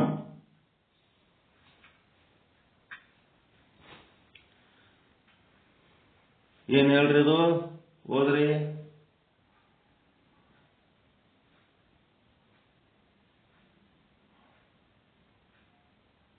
ಭೂಮಿ ಆಕಾಶ ಎರಡು ಒಂದಾಗಿ. ಏನ್ ಬರ್ಕೊಂಡಿರಿ ಅದು ಹೋದ್ರಿ, ನಿಮ್ಮದು ವಿಶ್ಲೇಷಣೆ ಬೇಡ, ಆಮೇಲೆ ಮಾತಾಡಕತ್ತೀರಿ. ಬರ್ದದ್ದು ಹೇಳ್ರಿ. ಬಹುದೂರೇ ಬೃಹದಾಕಾರೇ, ಬೃಹತ್ ದೊಡ್ಡ ಆಕಾರ, ಬಹಳ ದೂರ. ಈ ವಾಕ್ಯ ಏನ್ ಹೇಳ್ತೀನಿ ಅದು ಬರ್ಕೊಳ್ರಿ. ಬಹುದೂರೇ ಬೃಹದಾಕಾರೇ ಕ್ಷಿತಿಜ ವೃತ್ತಂ ವೀಕ್ಷಣಂ.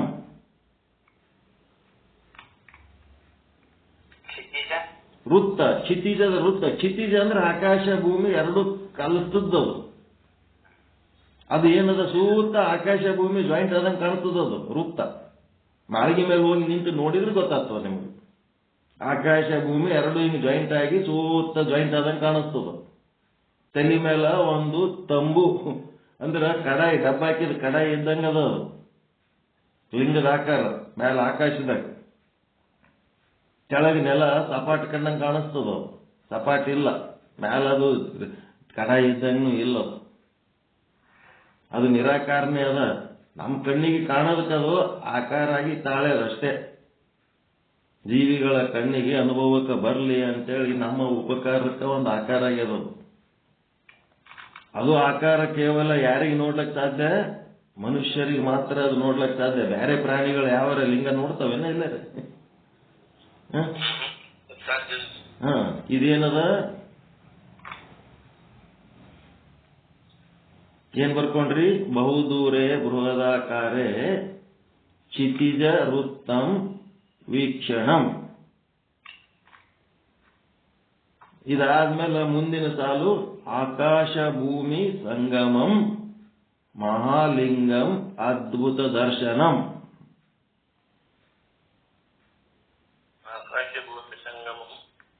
ಮಹಾಲಿಂಗಂ ಅದ್ಭುತ ದರ್ಶನಂ. ಕ್ಷಿತಿಜ ವೃತ್ತದೊಳಗೆ ಅದು ಆಕಾಶ ಭೂಮಿ ಜಾಯಿಂಟ್ ಆದಂಗೆ ಕಾಣಿಸ್ತದ. ಅದರಿಂದ ಏನ್ ಅನಿಸ್ತದಪ್ಪ ಅಂದ್ರೆ ದೊಡ್ಡದೊಂದು ಲಿಂಗ, ನಮಗೆ ಅದ್ಭುತವಾದಂತ ಲಿಂಗದ ದರ್ಶನ ಆಗ್ತದ. ಅದ್ಭುತವಾದ ದರ್ಶನ. ಮ್ಯಾಳ್ಗಿ ಮೇಲೆ ಹೋಗಿರಿ, ಎಲ್ಲ ಎಷ್ಟು 10 ಅಂತಸ್ತು ಮನಿ ಕಟ್ಟಿದ್ರು ಮ್ಯಾಳ್ಗಿ ಮೇಲೆ ಹೋಗಿ ನಿಂದ್ರಿ, ಆಕಾಶ ಭೂಮಿ ಒಂದು ಮಾಡಿ ನೋಡ್ರಿ, ಆ ಲಿಂಗದ ದರ್ಶನ ಆಗ್ತದ. ಅದೇ ಪರಮಾತ್ಮನ ಫಸ್ಟ್ ಆಕಾರ. ಆಮೇಲೆ ಒಳಗೆ ಬೇಕಾದಷ್ಟು ಆಕಾರಗಳು ಬೇರೆ ಬೇರೆ ಆಕಾರ ತಾಳ್ಯದ. ಫಸ್ಟ್ ಆಕಾರ. ಈ ಜೀವಿಗಳು ಎಷ್ಟು ಹುಟ್ಟಿದ್ರೇನು, ಎಷ್ಟು ಸತ್ತರೇನು, ಆ ಲಿಂಗಕ್ಕೆ ಏನು ಫರಕ್ ಬೀಳೋದದ? ಏಸ್ ಮಂದಿ ಬಂದ್ರೇನು, ಏಸ್ ಮಂದಿ ಹೋದ್ರೇನು, ಅದಕ್ಕೇನು ಫರಕ್ ಬೀಳೋದದ? ಇಡೀ ಭೂಮಿ ಬ್ರಹ್ಮಾಂಡ ಎಲ್ಲ ಒಟ್ಟು ಪ್ರಳಯ ಆದ್ರೂ ಆ ಲಿಂಗಕ್ಕೆ ಏನು ಫರಕ್ ಬೀಳೋದು. ಲಿಂಗ ಹೆಂಗಿರ್ಬೇಕು ಹಂಗೆ ಇರ್ತದೆ. ಈ ರೀತಿ ನಾವು ಲಿಂಗ ದರ್ಶನ. ಇದು ಶ್ಲೋಕ ಯಾರ್ದಿದು?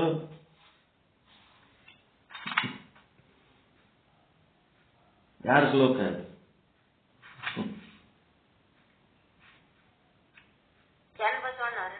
ಚಂದ ಬಸವಣ್ಣ ಅಲ್ಲ, ನಿಮ್ಮ ಮುಂದೆ ಕೂತು ಪಾಠ ಹೇಳ ಮಾಸ್ತರ.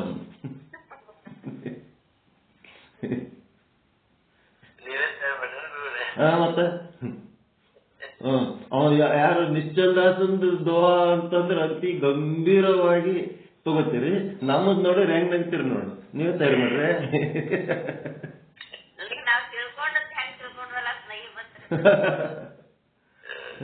ಇದು ಏನದ, ಸುಮಾರು 15-20 ವಯಸ್ಸಿನ ಒಳಗೆ ಕಂಡಂತ ಲಿಂಗ ದರ್ಶನ ಇದೆ ನಮಗೆ. ಈಗಲ್ಲ, ನಂದು ವಯಸ್ಸಿನಾಗ ಒಂದು 15-20 ವರ್ಷದ ಹಿಂದ ಗುರುವನ್ನ ಹುಡುಕಬೇಕು, ದೇವರನ್ನ ಹುಡುಕಬೇಕು. ಗುರುವನ್ನ ಹುಡುಕಬೇಕು, ದೇವರನ್ನ ಹುಡುಕಬೇಕು. ಇವೆರಡೇ ನಂದು. ಗುರು ಹುಡುಕೋದಕ್ಕೆ ಜಾಲಹಳ್ಳಿ ದೇಶಾಂತ ಹುಡುಕಬೇಕಾದ್ರೆ ಎಷ್ಟು ಕಷ್ಟಪಟ್ಟಿನಿ ಅನ್ನೋದು ಮೊನ್ನೆ ಹೇಳಿನಿ. ಮತ್ತೆ ಇದು ದೇವ್ರು ಹುಡುಕಬೇಕಾದ್ರೆ ನನಗೆ ಲಿಂಗನೇ ಸಿಕ್ಕದ. ಆ ಲಿಂಗನೇ ನಾನು ಯಾವ ರೀತಿ ಆ ಲಿಂಗ ನನಗೆ ಸಿಕ್ಕದ, ಅವನ ದರ್ಶನ ಹೆಂಗ್ ಮಾಡ್ಕೊಂಡಿನಿ ಅನ್ನೋದಕ್ಕೆ ನನ್ನ ಅನುಭವದ ಒಂದು ವಿಚಾರ. ಇದ್ರಾಗ ಏನ್ ಸುಳ್ಳದ, ಏನಾರ ದೋಖ ಅದ? ಅಗ್ದಿ ಪ್ಲೇನ್. 20ನೇ ವಯಸ್ಸಿನೊಳಗೆ ನನಗೆ ಲಿಂಗ ದರ್ಶನ ಮಾಡ್ಕೊಂಡಿನಿ ನಾನು. ಆ ಲಿಂಗದೇ ಆಕಾರಗಳು ಏನದವ, ಎಲ್ಲಾ ಆಕಾರಗಳು, ಎಲ್ಲಾ ನದಿಗಳು, ಎಲ್ಲಾ ತೀರ್ಥಕ್ಷೇತ್ರಗಳು, ಎಲ್ಲಾ ಸ್ವಾಮೀಜಿಗಳು, ಎಲ್ಲಾ ಮಿತ್ರರು, ಶತ್ರುಗಳು, ದೇವಸ್ಥಾನಗಳು ಏನೇನವ ಎಲ್ಲ ಓಸು ಈ ಲಿಂಗದೊಳಗೆ ಅದಾವ. ಮತ್ತೆ ಲಿಂಗದೊಳಗೆ ಎಲ್ಲಾನು ಇಟ್ಕೊಂಡು ಮತ್ತೆ ಎಲ್ಲದರೊಳಗೂ ಆ ಲಿಂಗನೇ ಅದ. ಒಳಗೂ ಅದೇ ಲಿಂಗನೇ ಅದ, ಹೊರಗೂ ಅದೇ ಲಿಂಗ, ಅಖಂಡ ಲಿಂಗ. ಅಖಂಡವಾದ ಲಿಂಗ. ಅದಕ್ಕೆ ಈ ಶ್ಲೋಕ ಇದ್ರೊಳಗೆ ಏನಾರ ದೋಷ ಇದ್ರ ಯಾರ ಏನಾರ ತಿದ್ದುಪಡಿ ಮಾಡೋರಿದ್ರೆ ಮಾಡಿ ಹೇಳ್ಬೋದು. ನಮಗೆ ತಿಳಿದ ಅನುಭವ ಅಲ್ಲಿ ನಿಂತು ಇಲ್ಲಿ ತನ ಅದ್ರಾಗ ಏನೂ ಚೇಂಜ್ ಮಾಡೋದಿಲ್ಲ ಅಂತೇಳಿ ಪ್ಯೂರಿಫಿಕೇಶನ್ ಕಾಯ್ಕೊಂಡು ಕೂತೀವಿ. ಅದೇನು ನಿಶ್ಚಲ್ ದಾಸ್ಜಿ ಅವರ 27 ಲಕ್ಷ ಶ್ಲೋಕಗಳೇನದವಲ್ಲ, ಅದ್ರಾಗ ಇದು ಒಂದು ಸೇರಿಸಬಹುದಲ್ಲ. 27 ಲಕ್ಷದ 1ನೇ ಶ್ಲೋಕ ಅನ್ಬೋದಾ ಇಲ್ಲ ಇದು? ಮತ್ತೆ ಈ ಶ್ಲೋಕ ಎಲ್ಲಿ ಇಲ್ಲ, ಯಾವ ಗ್ರಂಥದ ವೇದದಾಗೂ ಇಲ್ಲ, ಆಗಮದಾಗೂ ಇಲ್ಲ, ಎಲ್ಲೆಲ್ಲೂ ಇಲ್ಲ. ಬಹುದೂರೇ ಬೃಹದಾಕಾರೇ ಕ್ಷಿತಿಜರುತ್ತಮ ವೀಕ್ಷಣಂ ಆಕಾಶ ಭೂಮಿ ಸಂಗಮಂ ಮಹಾಲಿಂಗಂ ಅದ್ಭುತ ದರ್ಶನಂ. ಸ್ವಾನುಭಾವದಿಂದ ಬಂದಂಥದ್ದು. ಈ ಲಿಂಗದೊಳಗ ಆನಂದ ಬಿಟ್ರೆ ಮತ್ತೊಂದೇನೇನೂ ಇಲ್ಲ. ಆನಂದನೇ ಆನಂದ. ಅದಕ್ಕೇನಾಯ್ತು? ಅಂಗ ಆಶ್ರಯ ಒಳೆಯು. ಏನು ಅಂಗ ಆಶ್ರಯ? ಇಷ್ಟಲಿಂಗ ಬೇರೆ, ಟಾವರ್ ಲಿಂಗ ಬೇರೆ, ವೀರಶೈವರು ಬೇರೆ, ಹಿಂದೂಗಳು ಬೇರೆ, ಮತ್ತೆ ಲಿಂಗಾಯತರು ಬೇರೆ. ಇವೆಲ್ಲ ಏನದವ? ಸಿಲ್ಲಿ ಫೂಲ್ಸ್ ಆರ್ಗನೈಸೇಷನ್ಸ್ ಇವೆಲ್ಲ. ಚಿಲ್ಲರ್ ಮಾತುಗಳು ಇವೆಲ್ಲ. ಆ ಮಹಾಲಿಂಗದ ಮುಂದೆ ವೀರಶೈವರು ಬೇರೆ, ಇಷ್ಟಲಿಂಗ ಬೇರೆ, ಅವು ಬೇರೆ, ಇವು ಬೇರೆ ಅಂತ ಹೇಳಕ್ಕೆ ಸಣ್ಣ ಸಣ್ಣ ವಿಚಾರಗಳದಾವಲ್ರಿ ಆ ಮಹಾಲಿಂಗದ ಮುಂದ. ಆ ಲಿಂಗದ ದರ್ಶನ ಮಾಡ್ಕೊಂಡವ್ರಿಗೆ ಇಂಥ ವಿಚಾರಗಳು ಬರ್ತವೇನು? ಎಲ್ಲರೂ ಆ ಲಿಂಗದ ಒಂದು ಅಂಶಗಳು ಅದಿವೆ ಇಲ್ಲ ನಾವು? ಮತ್ತೆ ಆ ಲಿಂಗದ ದರ್ಶನ ಆಗ್ಲಾರದವರಿಗೆ ಇಂಥವು ಚಿಲ್ಲರ್ ಬುದ್ಧಿ ಬರ್ತಿರ್ತಾರೆ, ಚಿಲ್ಲರ್ ಮಾತುಗಳು ಆಡ್ತಿರ್ತಾರೆ. ಎತ್ತ ನೋಡಿದಡತ್ತ ನೀನೇ ದೇವ, ಸಕಲ ವಿಸ್ತಾರದರು ನೀನೇ ದೇವ. ವಿಶ್ವತೋ ಚಕ್ಷು, ಜಗತ್ತಿನಾಗ ಏಸು ಕಣ್ಣುಗಳು ನೋಡ್ಲಕತ್ತಾವ, ಓಸು ಕಣ್ಣಿನಾಗ ನೀನೇ ಅದಿ. ವಿಶ್ವತೋ ಪಾದ, ಎಷ್ಟು ಪಾದಗಳು ಚಲಿಸ್ಲಕತ್ತಾವ, ಎಲ್ಲಾ ಪಾದಗಳೊಳಗೆ ನೀನೇ ಅದಿ. ವಿಶ್ವತೋ ಮುಖ, ಎಷ್ಟು ಮುಖಗಳು ಮಾತಾಡ್ಲಕತ್ತಾವ, ಎಲ್ಲರ ಬಾಯಾಗ ನೀನೇ ಅದಿ. ವಿಶ್ವತೋ ಬಾಹು, ಎಷ್ಟು ಕೆಲಸಗಳು ನಡೆದವ ಈ ಜಗತ್ತಿನಾಗ, ಎಲ್ಲರ ರಟ್ಟಿ ಒಳಗ ಪರಮಾತ್ಮ ನೀನೇ ಇದ್ದು ಕೆಲಸ ನಡೆಸಿದಪ್ಪ. ಕೂಡಲ ಸಂಗಮ ದೇವ ಅಂತಾರೆ. ಜಗದಾಗಲ್ಲ, ಮುಗಿಲಾಗಲ್ಲ, ಮಿಗಿಲಾಗಲ್ಲ. ಇಂಥ ಒಂದು ಲಿಂಗದ ದರ್ಶನ ಮಾಡ್ಕೊಳ್ಳೋದು ಬಿಟ್ಟು ಈ ಲಿಂಗದೊಳಗೆ ಘಾತುಕ ಕೆಲಸ, ಸಮಾಜ ಘಾತುಕವಾದ ವಿಚಾರಗಳನ್ನ ಬಿತ್ತಿ, ವಿಷ ಬೀಜಗಳನ್ನ ಬಿತ್ತಿ, ಅವರೇ ಬೇರೆ, ಇವರೇ ಬೇರೆ, ಅದೇ ಬೇರೆ, ಇದೇ ಬೇರೆ ಅಂತೇನಂತಾರಲ್ಲ, ಅದು ಅಂಗ ಆಶ್ರಯ.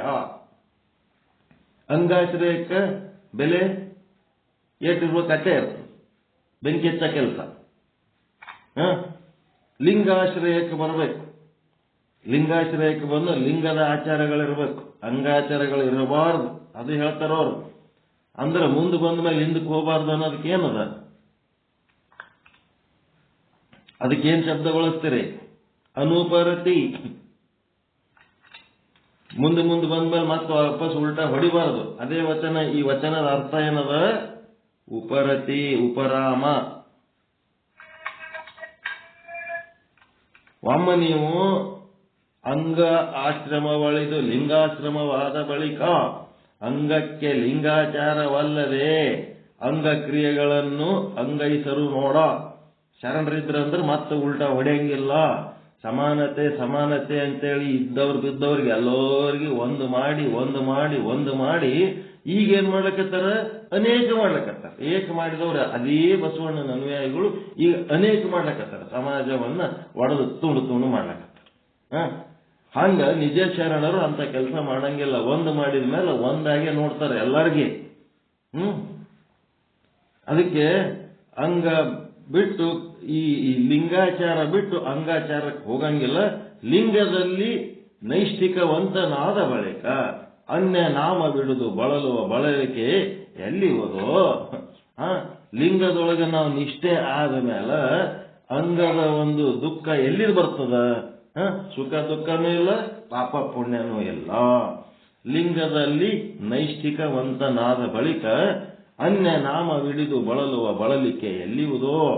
ನಮಗ ದುಃಖ ಯಾಕಾಗ್ಲಕತ್ತದ, ಸಂಕಟ ಯಾಕಾಗ್ಲಕತ್ತದ, ಕಷ್ಟ ಯಾಕಾಗ್ಲಕತ್ತದ ಅಂತಂದ್ರೆ ಲಿಂಗ ನಿಷ್ಠೆ ಇಲ್ಲ. ಅಷ್ಟೇ. ಲಿಂಗದಲ್ಲಿ ನಿಷ್ಠೆ ಇತ್ತು ಅಂತಂದ್ರೆ ಆ ಲಿಂಗಯ್ಯನ ಇಚ್ಛೆಯಂತೆ ನಮ್ಮ ಜೀವನ ನಡಿಲಕತ್ತದ ಅಂಥೇಳಿ ನಾವು ಆ ಲಿಂಗಯ್ಯಗೆ ನಾವು ಶರಣಾಗತರಾಗಿದ್ದೇವೆ ಅಂತಂದ್ರೆ ನಮಗೆ ಸಂಕಟನೂ ಆಗಲ್ಲ, ದುಃಖನೂ ಆಗಲ್ಲ.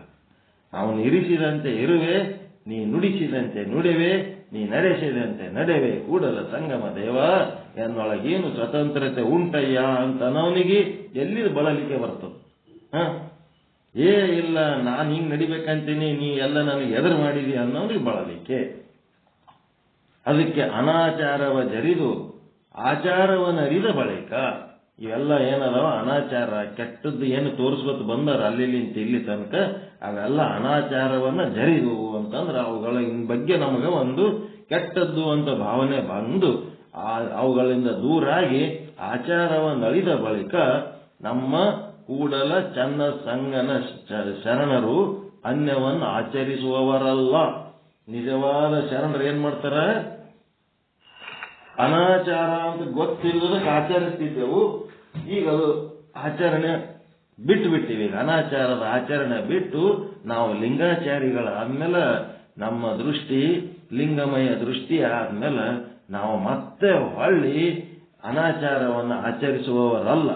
ಮತ್ತೆ ಅನಾಚಾರ ಮಾಡೋದು, ಒಮ್ಮ ಭೇದ ಭಾವ ಮಾಡೋದು, ಒಮ್ಮ ಸಮಾನತೆ ಮಾಡೋದು, ಒಮ್ಮ ಭೇದ ಭಾವ ಮಾಡೋದು, ಒಮ್ಮ ಸಮಾನತೆ ಮಾಡುವುದು, ಇದು ಕೂಡಲ ಚನ್ನ ಸಂಗನ ಶರಣರ ಲಕ್ಷಣವಲ್ಲ.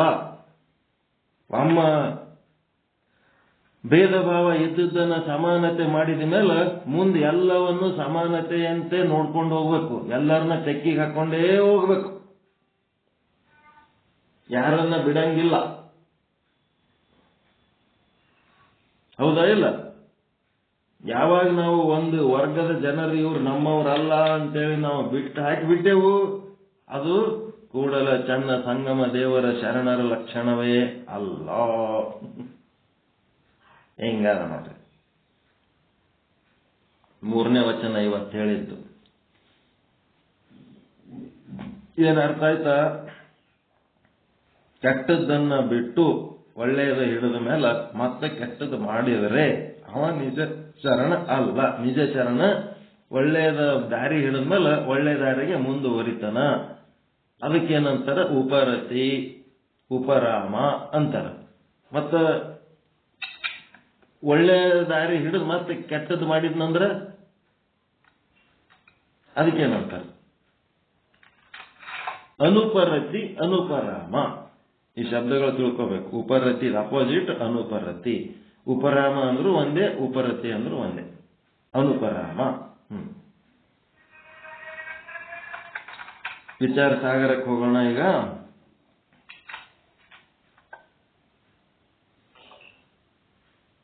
ಯಾವ ರೀತಿ ರಾಜನು ನಿಜವಾದ ಭರ್ಚು ಮಂತ್ರಿಯನ್ನು ಕಂಡರೂ ಭೇದವಾದಿ ಕುತಂತ್ರವಾದಿಗಳು ಹೇಳಿದ ಮಾತು ನೆನಪಾಗಿ ಭರ್ಚು ಅಲ್ಲ ಪಿಶಾಚಿ ಇದ್ದಾನೆ ಅಂತ ರಾಜನು ತನ್ನ ಕುದುರೆಯನ್ನು ಹಿಂತಿರುಗಿಸಿಕೊಂಡು ಓಡಿ ಹೋದ. ಇದೆಲ್ಲ ನಿನ್ನೆ ಗೊತ್ತದ ನಿಮಗೆ.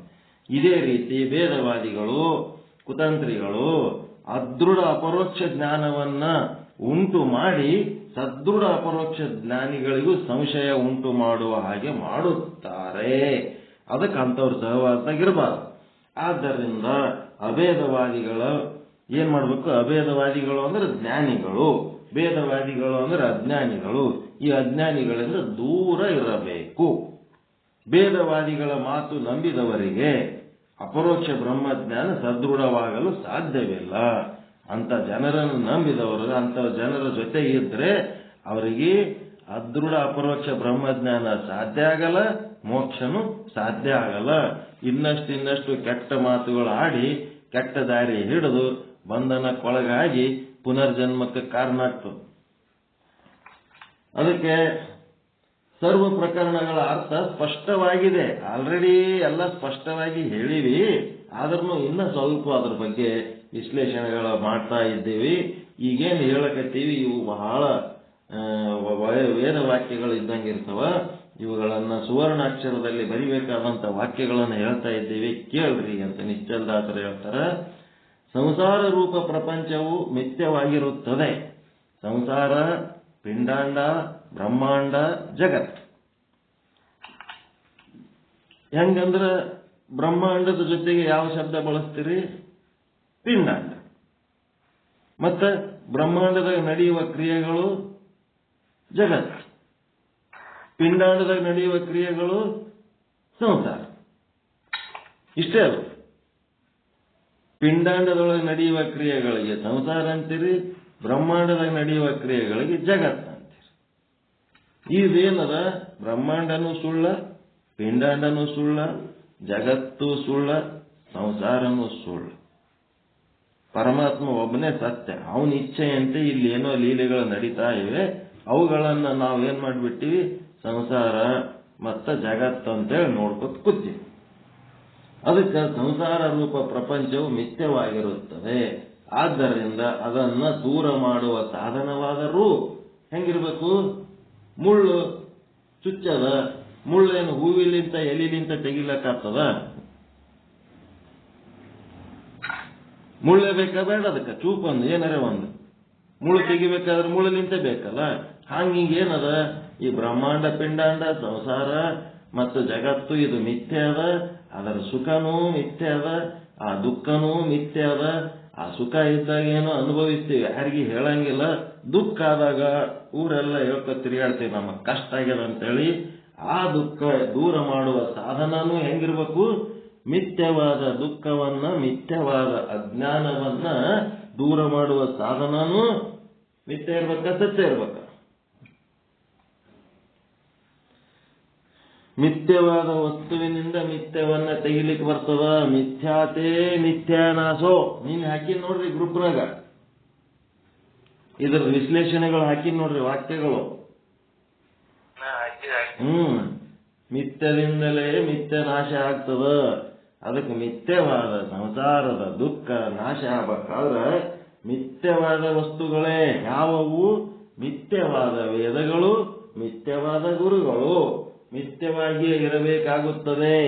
ಸತ್ಯವಾದ ಗುರುಗಳು, ಸತ್ಯವಾದ ವೇದಗಳು ಮಿಥ್ಯವಾದ ದುಃಖವನ್ನ ಕಳೀಲಿಕ್ಕೆ ಸಾಧ್ಯವಿಲ್ಲ. ಏನ್ ಟ್ಯಾಲೆಂಟ್ ನೋಡ್ರಿ ಇವ್ರದ್ದು ಹೆಂಗ. ಇಲ್ಲಿ ಯಾವ ಅದ್ವೈತವಾದವನ್ನ ಅಂಗೀಕಾರ ಮಾಡಿರುತ್ತಾರೆಯೋ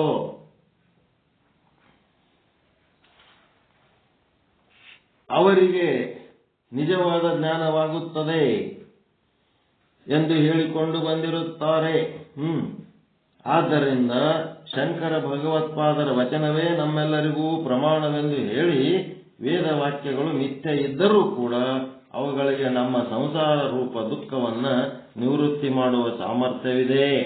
ವೇದಗಳು ಮತ್ತು ಗುರುಗಳು ಇವುಗಳನ್ನ ನಾವು ಸತ್ಯ ಅಂದೇವಂತಂದ್ರ ಬ್ರಹ್ಮನೂ ಸತ್ಯ, ವೇದನೂ ಸತ್ಯ, ಗುರುನೂ ಸತ್ಯ ಅಂದ್ರೆ ಅನೇಕ ಸತ್ಯಗಳಾಗಿ ಆ ಪರಮಾತ್ಮ ಒಬ್ಬನೇ ಅದನ, ಅವನೊಬ್ಬನೇ ಸತ್ಯ ಅನ್ನುವಂತ ವಾಕ್ಯಕ್ಕೆ ಭಂಗ ಬರ್ತದಂತೆ ತಿಳ್ಕೊಂಡು ನಾವೇನ್ ಮಾಡ್ಬೇಕು?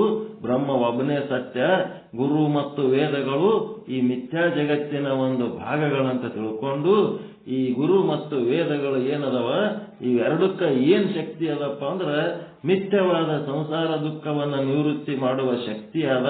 ಇವು ಮಿಥ್ಯ ಇದ್ರೂ ಸಹಿತ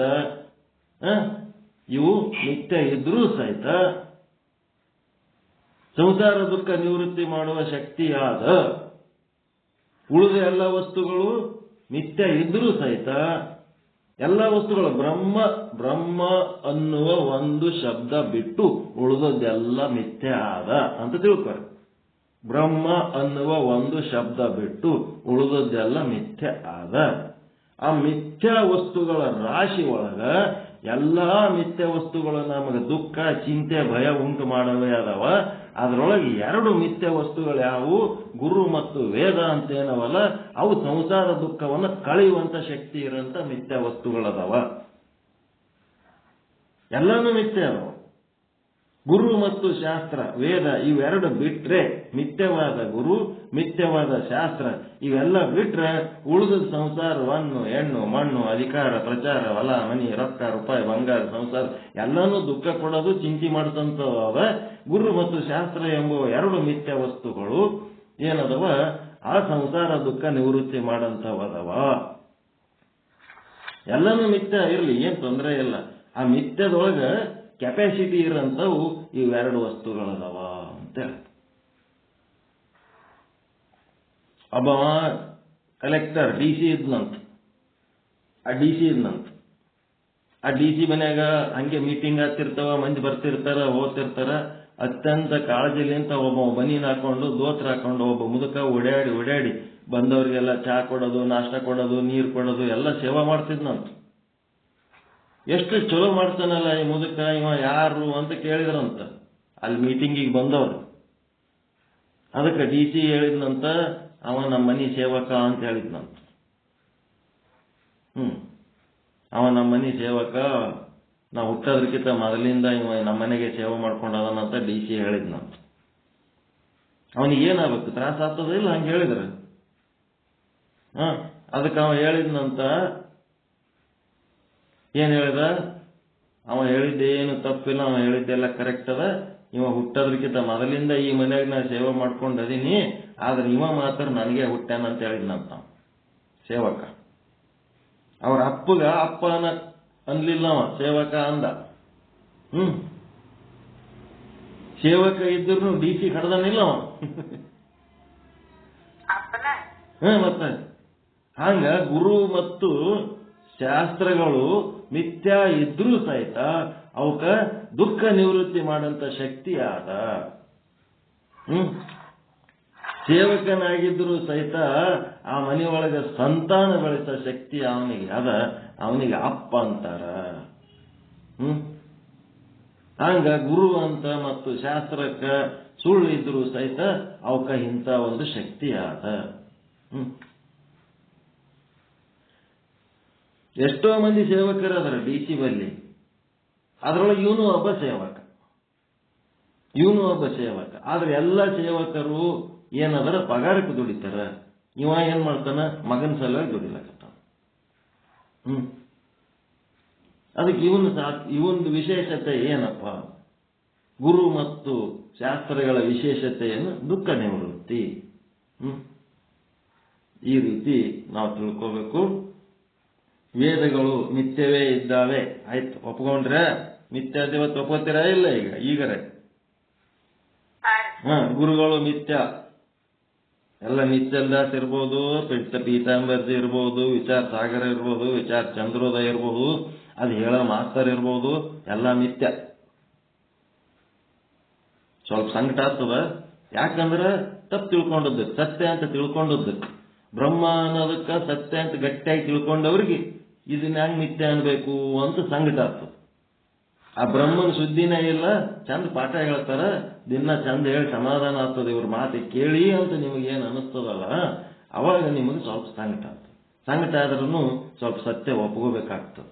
ಪರಮಾತ್ಮ ಒಬ್ಬನೇ ಸತ್ಯ, ಗುರು ಮಿಥ್ಯ, ಅವನು ಹೇಳೋ ಶಾಸ್ತ್ರ ಮಿಥ್ಯ, ಎಲ್ಲ ಪಾಠ ಮಿಥ್ಯ, ಪ್ರವಚನ ಮಿಥ್ಯ, ನಾವು ಹೇಳೋದು ಮಿಥ್ಯ, ನೀವು ಕೇಳೋದು ಮಿಥ್ಯ, ಪರಮಾತ್ಮ ಒಬ್ಬನೇ ಸತ್ಯ.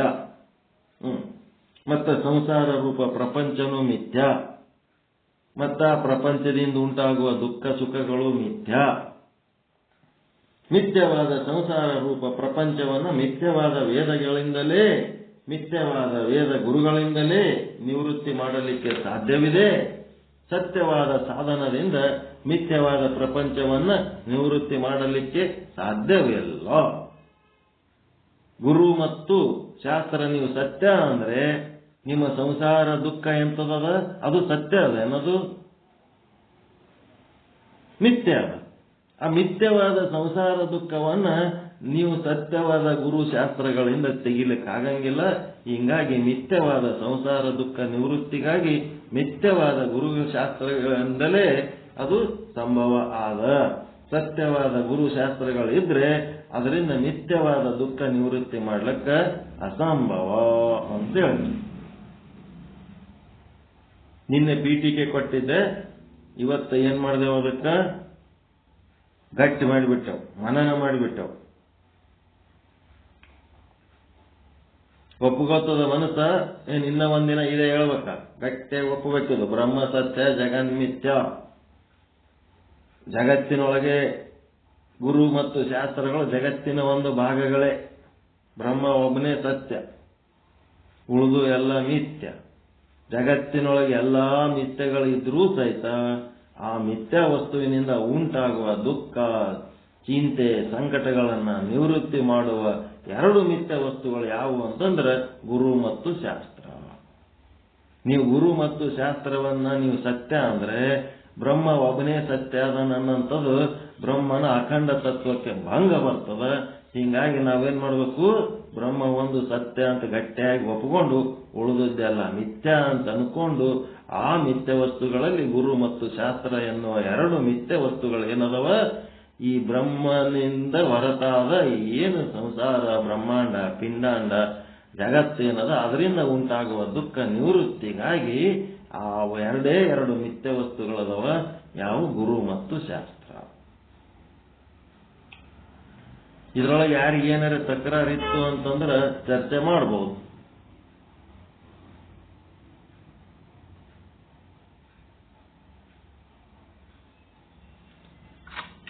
ಇಲ್ಲಿವರೆಗೂ ನಾವು ಗುರು ಮತ್ತು ಶಾಸ್ತ್ರವನ್ನ ಗಟ್ಟಿಯಾಗಿ ಇಟ್ಕೊಂಡಿದ್ದಪ್ಪ. ಇವತ್ತು ನಾವು 2 ಕೈಯನ್ನು ಬಿಡಿಸಿ ಬ್ರಹ್ಮ ಒಂದೇ ಸತ್ಯ ಅವರು ಕೂಡ ನಮ್ಮನ್ನು ಕೈ ಬಿಡಿಸ್ಬಿಟ್ಟು ಮತ್ತೆ ಸತ್ಯ ಕಾರಣವನ್ನು ಸತ್ಯ ಆಗ್ತದೆ. ಗುರು ಸತ್ಯ ಒಪ್ಪಬೇಕಾಗ್ತದೆ ಕೂಡ ಏನ್ರಿ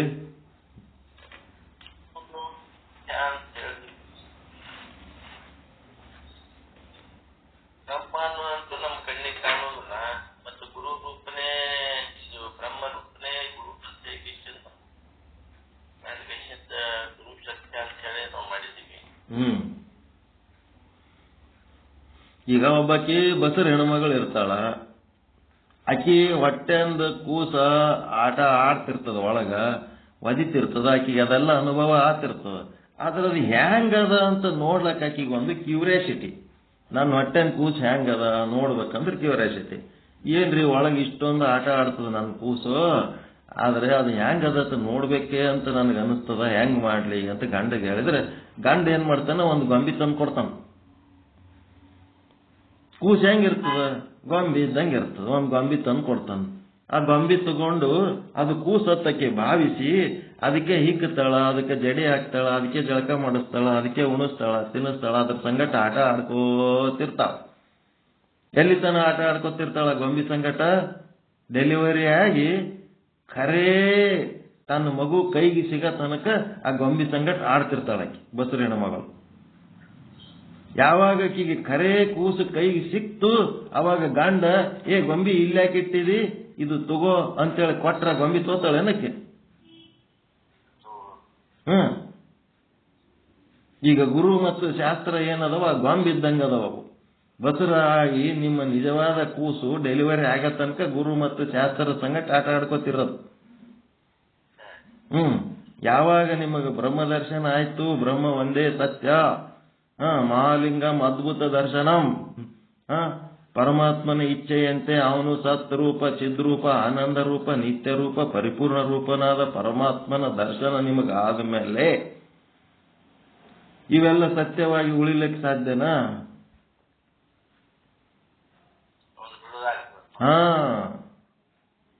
ಇದೇ ದೃಷ್ಟಾಂತ.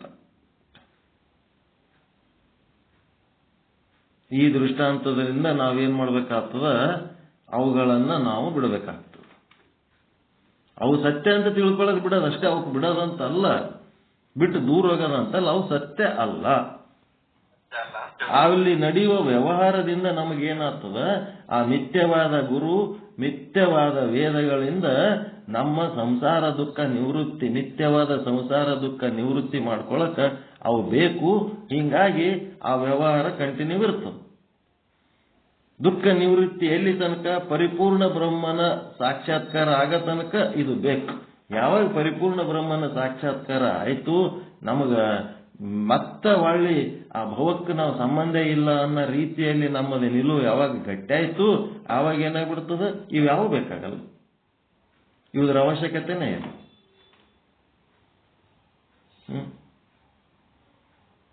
ಮನಿ ಮುಂದೆ ಉಸುಕ, ಕಲ್ಲ, ಇಟಂಗಿ, ಕಟ್ಟಿಗೆ ಏನೇನೋ ಜಮಾಸಿ ಇಟ್ಕೊಂಡು ಕೂತಿರ್ತೀರಿ.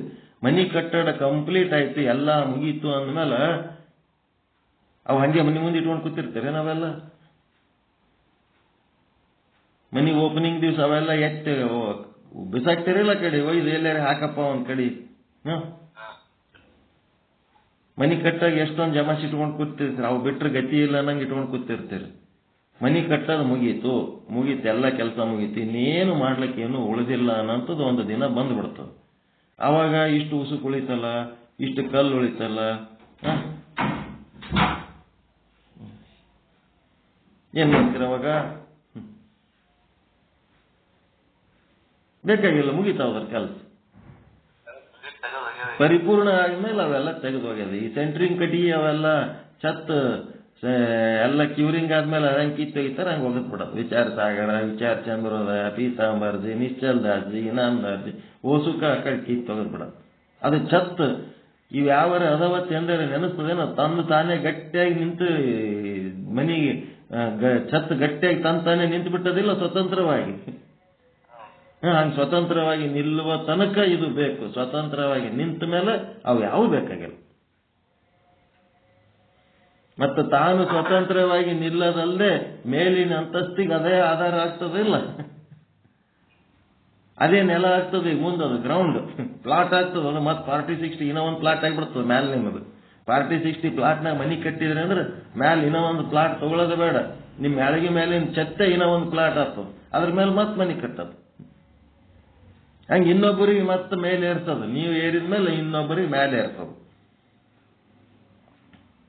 ಒಂದು ನೆಲದ ಮೇಲೆ ಬೆಳೆದು ಛತ್ತಾಗಿ ನಿಂತು ತಾನು ನೆಲ ಆಗಿ ಇನ್ನೊಂದು ಛತ್ ಹಾಕಿತಂದ್ರೆ ಅವಾಗ ಸಾರ್ಥಕ. 2 ಅಂತಸ್ತು ಮನಿ ಆಯ್ತು ಬಿಡಪ್ಪ, ಬರಬರ ಆಯ್ತು. ಅಂದರೆ ಅಪ್ಪಾಜಿ 8 ಗಂಟೆ ಏಣಿ ಬೇಕು, 8 ಏಣಿ ಬೇಕಾಗಿಲ್ಲ. ಹತ್ತಿದ ಮೇಲೆ ಇನ್ನೊಬ್ಬರಿಗಾಗಿ ಏಣಿ ಬೇಕಲ್ಲ. ಬರೇ ನನಗಷ್ಟೇ ಏಣಿದ್ರೆ ಇನ್ನೊಬ್ಬರಿಗೆ ಮೇಲೆ ಏರ್ಸ್ಬೇಕು. ಅದೇ ಹೇಳಕತ್ತೀನಲ್ಲ, ಇನ್ನೊಬ್ಬರಿಗೂ ಏರ್ಸ್ಬೇಕಲ್ಲ. ನನಗಾದ ಆನಂದ ಇನ್ನ ಲೋಕದ ಜೀವಿಗಳಿಗೆ ಆಲಿ ಅಂತೇಳಿ ಇನ್ನೊಬ್ಬರಿಗೆ ಏರ್ಸ್ಬೇಕಲ್ಲ. ತನ್ನ ಪಾಡಿ ತಾನೇ ಕಟ್ಟಾಗಂಗಿಲ್ಲ. ನನಗಾದ ಆನಂದ ಇನ್ನೊಬ್ಬರಿಗೆ ಆಗ್ಬೇಕು. ಈಗ ನನಗೇನು ಆನಂದ ಆಗ್ಯದ ಆ ಆನಂದ ನಿಮಗೆ ಹಂಚಲಕತ್ತೀನಲ್ಲ. ನಾನೇ ಆನಂದ ಪಟ್ಟು ಸುಮ್ ನನ್ನ ಪಾಡಿಗೆ ನಾನು ಕೂತು ನನ್ನೊಳಗೆ ಮಾಡ್ಲಿಕ್ಕೆ ಬೇಕಾದಷ್ಟು ಕೆಲಸ ಅದ, ಬೆಟ್ಟದಷ್ಟು ಕೆಲಸ ಅವು. ಇನ್ನು ಎಷ್ಟು ಜನ್ಮ ಆದ್ರೂ ಮುಗಿಲಾರ್ದಷ್ಟು ಕೆಲಸ ಅವು. ಆದ್ರೂ ಅದ್ರೊಳಗೆ ಒಂದಿಷ್ಟು ಟೈಮ್ ತಗೊಂಡು ನಿಮಗೆ ನಾನು ಆನಂದ ಕೊಡ್ತೇನಲ್ಲ, ನೀವು ಆನಂದ ಹೊಂದುತ್ತೀರಲ್ಲ. ಇದು ಮಾಡಿದಾಗೆ ನಾವು ತಿಳ್ಕೊಂಡದ್ದು ಮಹಾಲಿಂಗಂ ಅದ್ಭುತ ದರ್ಶನ. ಲಿಂಗ ದರ್ಶನ ನಾ ಮಾಡ್ಕೊಂಡ್ಕೆ ನಿಮಗೂ ಲಿಂಗ ದರ್ಶನ ಮಾಡಿಸ್ತೀನಲ್ಲ, ಅವಾಗೇ ಇದು ಸಾರ್ಥಕ ಆಗ್ತದೆ. ಓಕೆ, ನೋಡ್ರಿ, ಏನಿದೆ ವಿಚಾರ ಮಾಡ್ರಿ, ಓದ್ಕೊಳ್ರಿ, ಬರ್ಕೊಳ್ರಿ. ಏನ್ ತಿಳಿದಿಲ್ಲ ಕೇಳ್ರಿ. ಇದ್ರೊಳಗೆ ಒಂದ್ ಸ್ವಲ್ಪ ನಿಮ್ಮ ನಂಬಿಕೆ ಶ್ರದ್ಧೆಗಳಿಗೆ ಒಂಚೂರು ಏನಾಗ್ತದ ಹೆಂಗ ಅಂತ ಒಂದ್ ಸ್ವಲ್ಪ ಎದುರಾಗ್ತದ. ಆದ್ರೂ ಬ್ರಹ್ಮದರ್ಶನ ಗಟ್ಟಿ ಆದಾಗ ಉಳಿದದ್ದೆಲ್ಲ ಮಿಥ್ಯ ಅನಿಸ್ತದ. ಬ್ರಹ್ಮದರ್ಶನ ನಮಗಿನ್ನ ಪರಿಪೂರ್ಣ ಆಗಿಲ್ಲ ಅಂತಂದ್ರೆ ನಿರ್ಬಿಡಲಿಂತ ನೀವು ಹೇಳ್ಬೋದು. ಬ್ರಹ್ಮದರ್ಶನ ಕಂಪ್ಲೀಟ್ ಆದ್ಮೇಲೆ ಉಳಿದದ್ದೆಲ್ಲ ಮಿಥ್ಯ ಅಂತ ನಿರ್ಬಿಡಲಿಂತ ಹೇಳ್ತೀರಿ. ಆದ್ರ ಬ್ರಹ್ಮದರ್ಶನ ಕಂಪ್ಲೀಟ್ ಆಲಾರ್ದವ್ರಿಗೆ ಏನಾಗ್ತಿರ್ತದ, ಸ್ವಲ್ಪ ಬಿಡೆ ಹಿಡ್ಕೊತದ. ಗುರು ಮತ್ತು ಶಾಸ್ತ್ರ ಹೆಂಗ್ ಸುಳ್ಳು ಅನ್ಬೇಕಪ್ಪ, ಗುರು ಮತ್ತು ಶಾಸ್ತ್ರ ಹೆಂಗ್ ಸುಳ್ಳು ಅನ್ಬೇಕು ಅಂದ್ರ ಬಸರು ಹೆಣ್ಮಗಳು ಗೊಂಬಿ ಇದ್ದಂಗಪ್ಪ ಇದು ಗುರು ಮತ್ತು ಶಾಸ್ತ್ರ. ಆ ಗೊಂಬಿನಕಿ ಬಿಟ್ಟಿರಂಗಿಲ್ಲ, ಬಗ್ಲಾಗೆ ಮನಗುಸ್ಕೋತಿರ್ತಾಳ. ಗೊಂಬಿನ ಕರ್ಕೊಂಡೇ ಆಡಿಸ್ತಿರ್ತಾಳ ಅದಕ್ಕೆ ಡೆಲಿವರಿ ಆಗತ್ತನಕ. ಯಾವಾಗ ಡೆಲಿವರಿ ಆಯ್ತು ಗೊಂಬೆ ಬಿಸಾಕ್ತಾಳ. ಇಷ್ಟೇ. ಹಂಗ ಅಪ್ಪಾಜಿ, ನಂದೊಂದು ಪ್ರಶ್ನೆ. ಪಿರಮಿಡ್ ಜ್ಞಾನ ಕೇಂದ್ರದಲ್ಲಿ ನಾವು ಜಾಯಿನ್ ಆಯ್ತಿತ್ತು. ಮೂಗುತ್ತದಲ್ಲಿದೆ ನೋಡಿ ಹೊಸ ಜ್ಞಾನ ಕೊಡಿ ಅಂದ್ರೆ ಕೆಲವು ನಿದ್ದೆ ಮಾಡೋರು, ಕೆಲವರು ಹಂಗೆ ಸುಮ್ಮನೆ ಅದ್ರಲ್ಲಿ ಮುಕ್ತ ಆಯ್ತು ಅಂತ. ಅಲ್ಲಿಂದ ಬಿಟ್ಟು ಇಲ್ಲಿ ಬಂದ್ಮೇಲೆ ಒಂದ್ ಸ್ವಲ್ಪ ಪರಿವರ್ತನೆ ಆಗೋಯ್ತು ನಮ್ದು. ಸ್ವಲ್ಪ ಅಲ್ಲ, ಇದಕ್ಕಿಂತ ಮ್ಯಾಲ ಮತ್ತಿನ್ನೇನು ಇಲ್ಲ. ಪರಿಪೂರ್ಣ. ಅದು ಏನದ ಉಪಾಸನೆ ಅಂತಂದ್ರ ನೀವು ಉಸಿರಾಟ ಅದು ನೋಡಿ ಕಾನ್ಸಂಟ್ರೇಷನ್ ಸಲುವಾಗಿ, ನಿಮ್ಮ ಏಕಾಗ್ರತೆಗಾಗಿ. ಅದಕ್ಕೆ ಉಪಾಸನೆ ಅಂತಾರ, ಧ್ಯಾನ. ಈಗ 1 ತಾಸು 1.5 ತಾಸು ನನ್ನ ಪಾಠವನ್ನ ಬಿಟ್ಟು ಬಿಡದೆ ಕೇಳುವಂತ ಶಕ್ತಿ ಎದರಿಂದ ಬಂದದು ಅಂದ್ರೆ ನೀವು ಉಪಾಸನೆ ಮಾಡಿದ್ದಕ್ಕೆ ಈ ಶಕ್ತಿ ಬಂದದು. ಇಲ್ಲ ಅಂತಂದ್ರೆ ನಿಮ್ಮದು ಮತ್ತೆ ಯಾವ್ದಾದ್ರು ಸಂಸಾರ ಚಿಂತೆ ನೆನಪಾಗಿದ್ರೆ ಅರ್ಧಕ್ಕೆ ಕಟ್ ಮಾಡ್ಕೊಂಡು ಆ ಕಡೆ ಹೋಗ್ಬಿಡ್ತಿದ್ರಿ. ಏಕಾಗ್ರತೆ ನಿಶ್ಚಲ ಚಿತ್ತ ಬೇಕು ಅಂತಂದ್ರ ಪಿರಮಿಡ್ ಧ್ಯಾನ ಮಾಡಬೇಕು. ಬೇಕದು ಧ್ಯಾನ. ನಮ್ಮಲ್ಲಿ ಪಿರಮಿಡ್ ಧ್ಯಾನದವ್ರು ಇಲ್ಲಿ ಮಾಂತೇಶ್ ಪಾಟೀಲ್ ಅಂತದಾರ, ಸುಮಂಗಲ ಪಾಟೀಲ್ ಅಂತದಾರ. ಅವ್ರದ್ದು ಪರಿಚಯ ಮಾಡ್ಕೊಳ್ರಿ. ಅವ್ರ ಮನ್ಯಾಗ ಪಿರಾಮಿಡ್ ಕಟ್ಟ್ಯಾರ.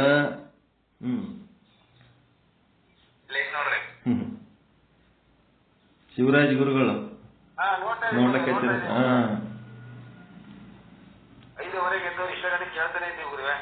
ಡೈಲಿ ಮಾಡ್ತಾರ್ರಿ ಅವ್ರು ಪಿರಮಿಡ್ ಧ್ಯಾನ. ಸುತ್ತಮುತ್ತ ಸಾಧಕರನ್ನ ಕರ್ಕೊಂಡು ದೊಡ್ಡದೊಂದು ಕಾಂಪೌಂಡ್ ಕಟ್ಟ್ಯಾರ.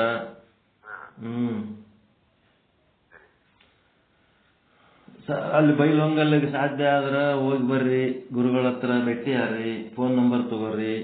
ದೊಡ್ಡ ಗುರುಗಳು, ಅವರು ಉಪಾಸನ, ಜ್ಞಾನ, ಕರ್ಮ, ಮತ್ತೆ ನಮ್ಮಂಗೆ ಲೌಕಿಕ ವ್ಯವಹಾರ, ದೊಡ್ಡ ಬಿಸಿನೆಸ್ ಮೆನ್ ಅದಾರ. ಮಾಂತೇಶ್ ಪಾಟೀಲ್ ಬೈಲೊಂಗಲ್ ಅಂತ ಪರಿಚಯ ಮಾಡ್ಕೊಳ್ರಿ.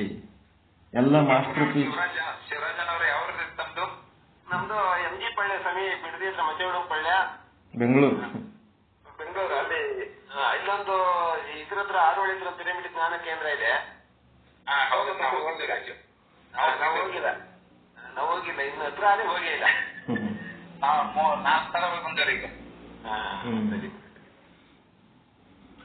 ಇದ್ರಾಗ ಹಾಕಿನ್ ನೋಡ್ರಿ ಇವ್ರದ್ದು ನಂಬರ್. ಮೊದಲೊಂದ್ಸಾರಿ ಬಂದ್ ಹೋಗಿರಿ. ನಿಮ್ ಹೆಸರು ಅದ ಶಿವರಾಜ್ ಗುರುಗಳು ತತ್ವ ಪದಕಾರರ ಅಂತ ಹೇಳಕ್ಕೆ ಸೇವ್ ಆಗ್ಯದ ನಂದ್ರಾಗ. ನಾವು ಇದಕ್ಕೊಂದು ಸಿಂಧನೂರು ಬಂದಿದ್ದು, ಸಿಂಧನೂರು ಪ್ರವಚನ ಬಂದಿದ್ದು. ರಾಯಚೂರು ಜಿಲ್ಲೆ ಸಿಂಧನೂರು ಬಂದ ನಾಗಪ್ಪ ಸ್ವಾಮಿಗಳು ಅಂತ ಅವ್ರ ಹತ್ರ ಬಂದಿದ್ದ. ಹೂವಿನ ಬಾವಿ ನಾಗಪ್ಪ. ಹೂವಿನ ಬಾವಿ ನಾಗಪ್ಪ ಪ್ರತಿ ಅಮಾವಾಸ್ಯೆಗೆ ಹುಣ್ಣಿಮೆಗೆ ಒಬ್ಬೊಬ್ಬರಿಗೆ ಕರೆಸಿ ಪ್ರವಚನ ಮಾಡ್ತಾನ. ರಾಯಚೂರು ಭಾಗದಾಗಿದ್ದು ರಾಯಚೂರಾಗ ನಮ್ಗೆ ಕರೆಸಿಲ್ಲ ನಾವು. ನಾನು ಅವ್ರ ಮೇಲೆ ಒಂದು ಮಂಗಳಾರತಿ ಪದನೂ ಬರುತ್ತಿದೆ. ಹೂವಿನ ಬಾವಿ ನಾಗಪ್ಪ ಮಾತಾಡ್ತಾರ, ಎಲ್ಲಾ ಟೈಮ್ನಾಗೂ ಮಾತಾಡ್ತಾರ, ಅವಾಗ ಅವಾಗ ಹತ್ತಿರ್ತಾರ. ಅವ್ರಿಗೇನು ಹಿತ್ತಲ ಗಿಡ ಮದ್ದಲ್ಲ ಅಂತ ಇಲ್ಲಿದ್ದವ್ರು ಕಾಣಂಗಿಲ್ಲ, ಅವ್ರೆಲ್ಲ ದೂರದವ್ರಿಗೆ ಕರೆಸ್ತಾರ ಅವ್ರು. ಒಬ್ಬೊಬ್ಬರಿಗೆ ಒಂದೊಂದು ಹಾಬಿ. ಓಕೆ. ಪರಮಾನಂದ ಪ್ರಾಪ್ತಿ ಭವ, ಸರ್ವ ದುಃಖ ನಿವೃತ್ತಿ ಭವ, ಇಷ್ಟಾರ್ಥ ಸಿದ್ಧಿರಸ್ತು, ಯಶಸ್ವಿ ಭವ ಯಶಸ್ವಿ ಭವ. ಜಯ ಶುದ್ಧ ಬ್ರಹ್ಮ, ಜಯ ಜಯ ಶುದ್ಧ ಬ್ರಹ್ಮ, ಜಯ ಶುದ್ಧ ಬ್ರಹ್ಮ, ಜಯ ಜಯ ಶುದ್ಧ ಬ್ರಹ್ಮ. ಓಂ ಶಾಂತಿ ಶಾಂತಿ ಶಾಂತಿ. ಎಲ್ಲರಿಗೂ ಶರಣು ಶರಣಾರ್ಥಿಗಳು, ಎಲ್ಲರಿಗೂ ಶರಣು ಶರಣಾರ್ಥಿಗಳು. ಶುಭಮಸ್ತು, ಶುಭಮಸ್ತು.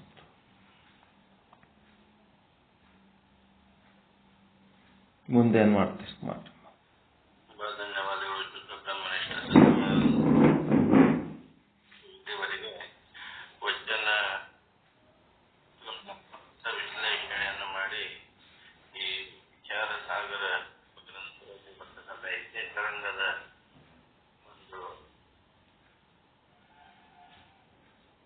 ಗುರುಶಾಸ್ತ್ರಗಳು ಮಿಥ್ಯ, ನಮ್ಮ ಒಂದೇ ಸತ್ಯ ಅನ್ನೋದನ್ನ ದೃಷ್ಟಾಂತದ ಮೂಲಕ ನಮಗೆ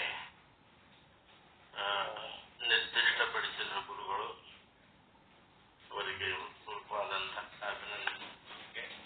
ಈಗ ಮಂಗಳಾಚರಣೆ ಪ್ರಾರಂಭ.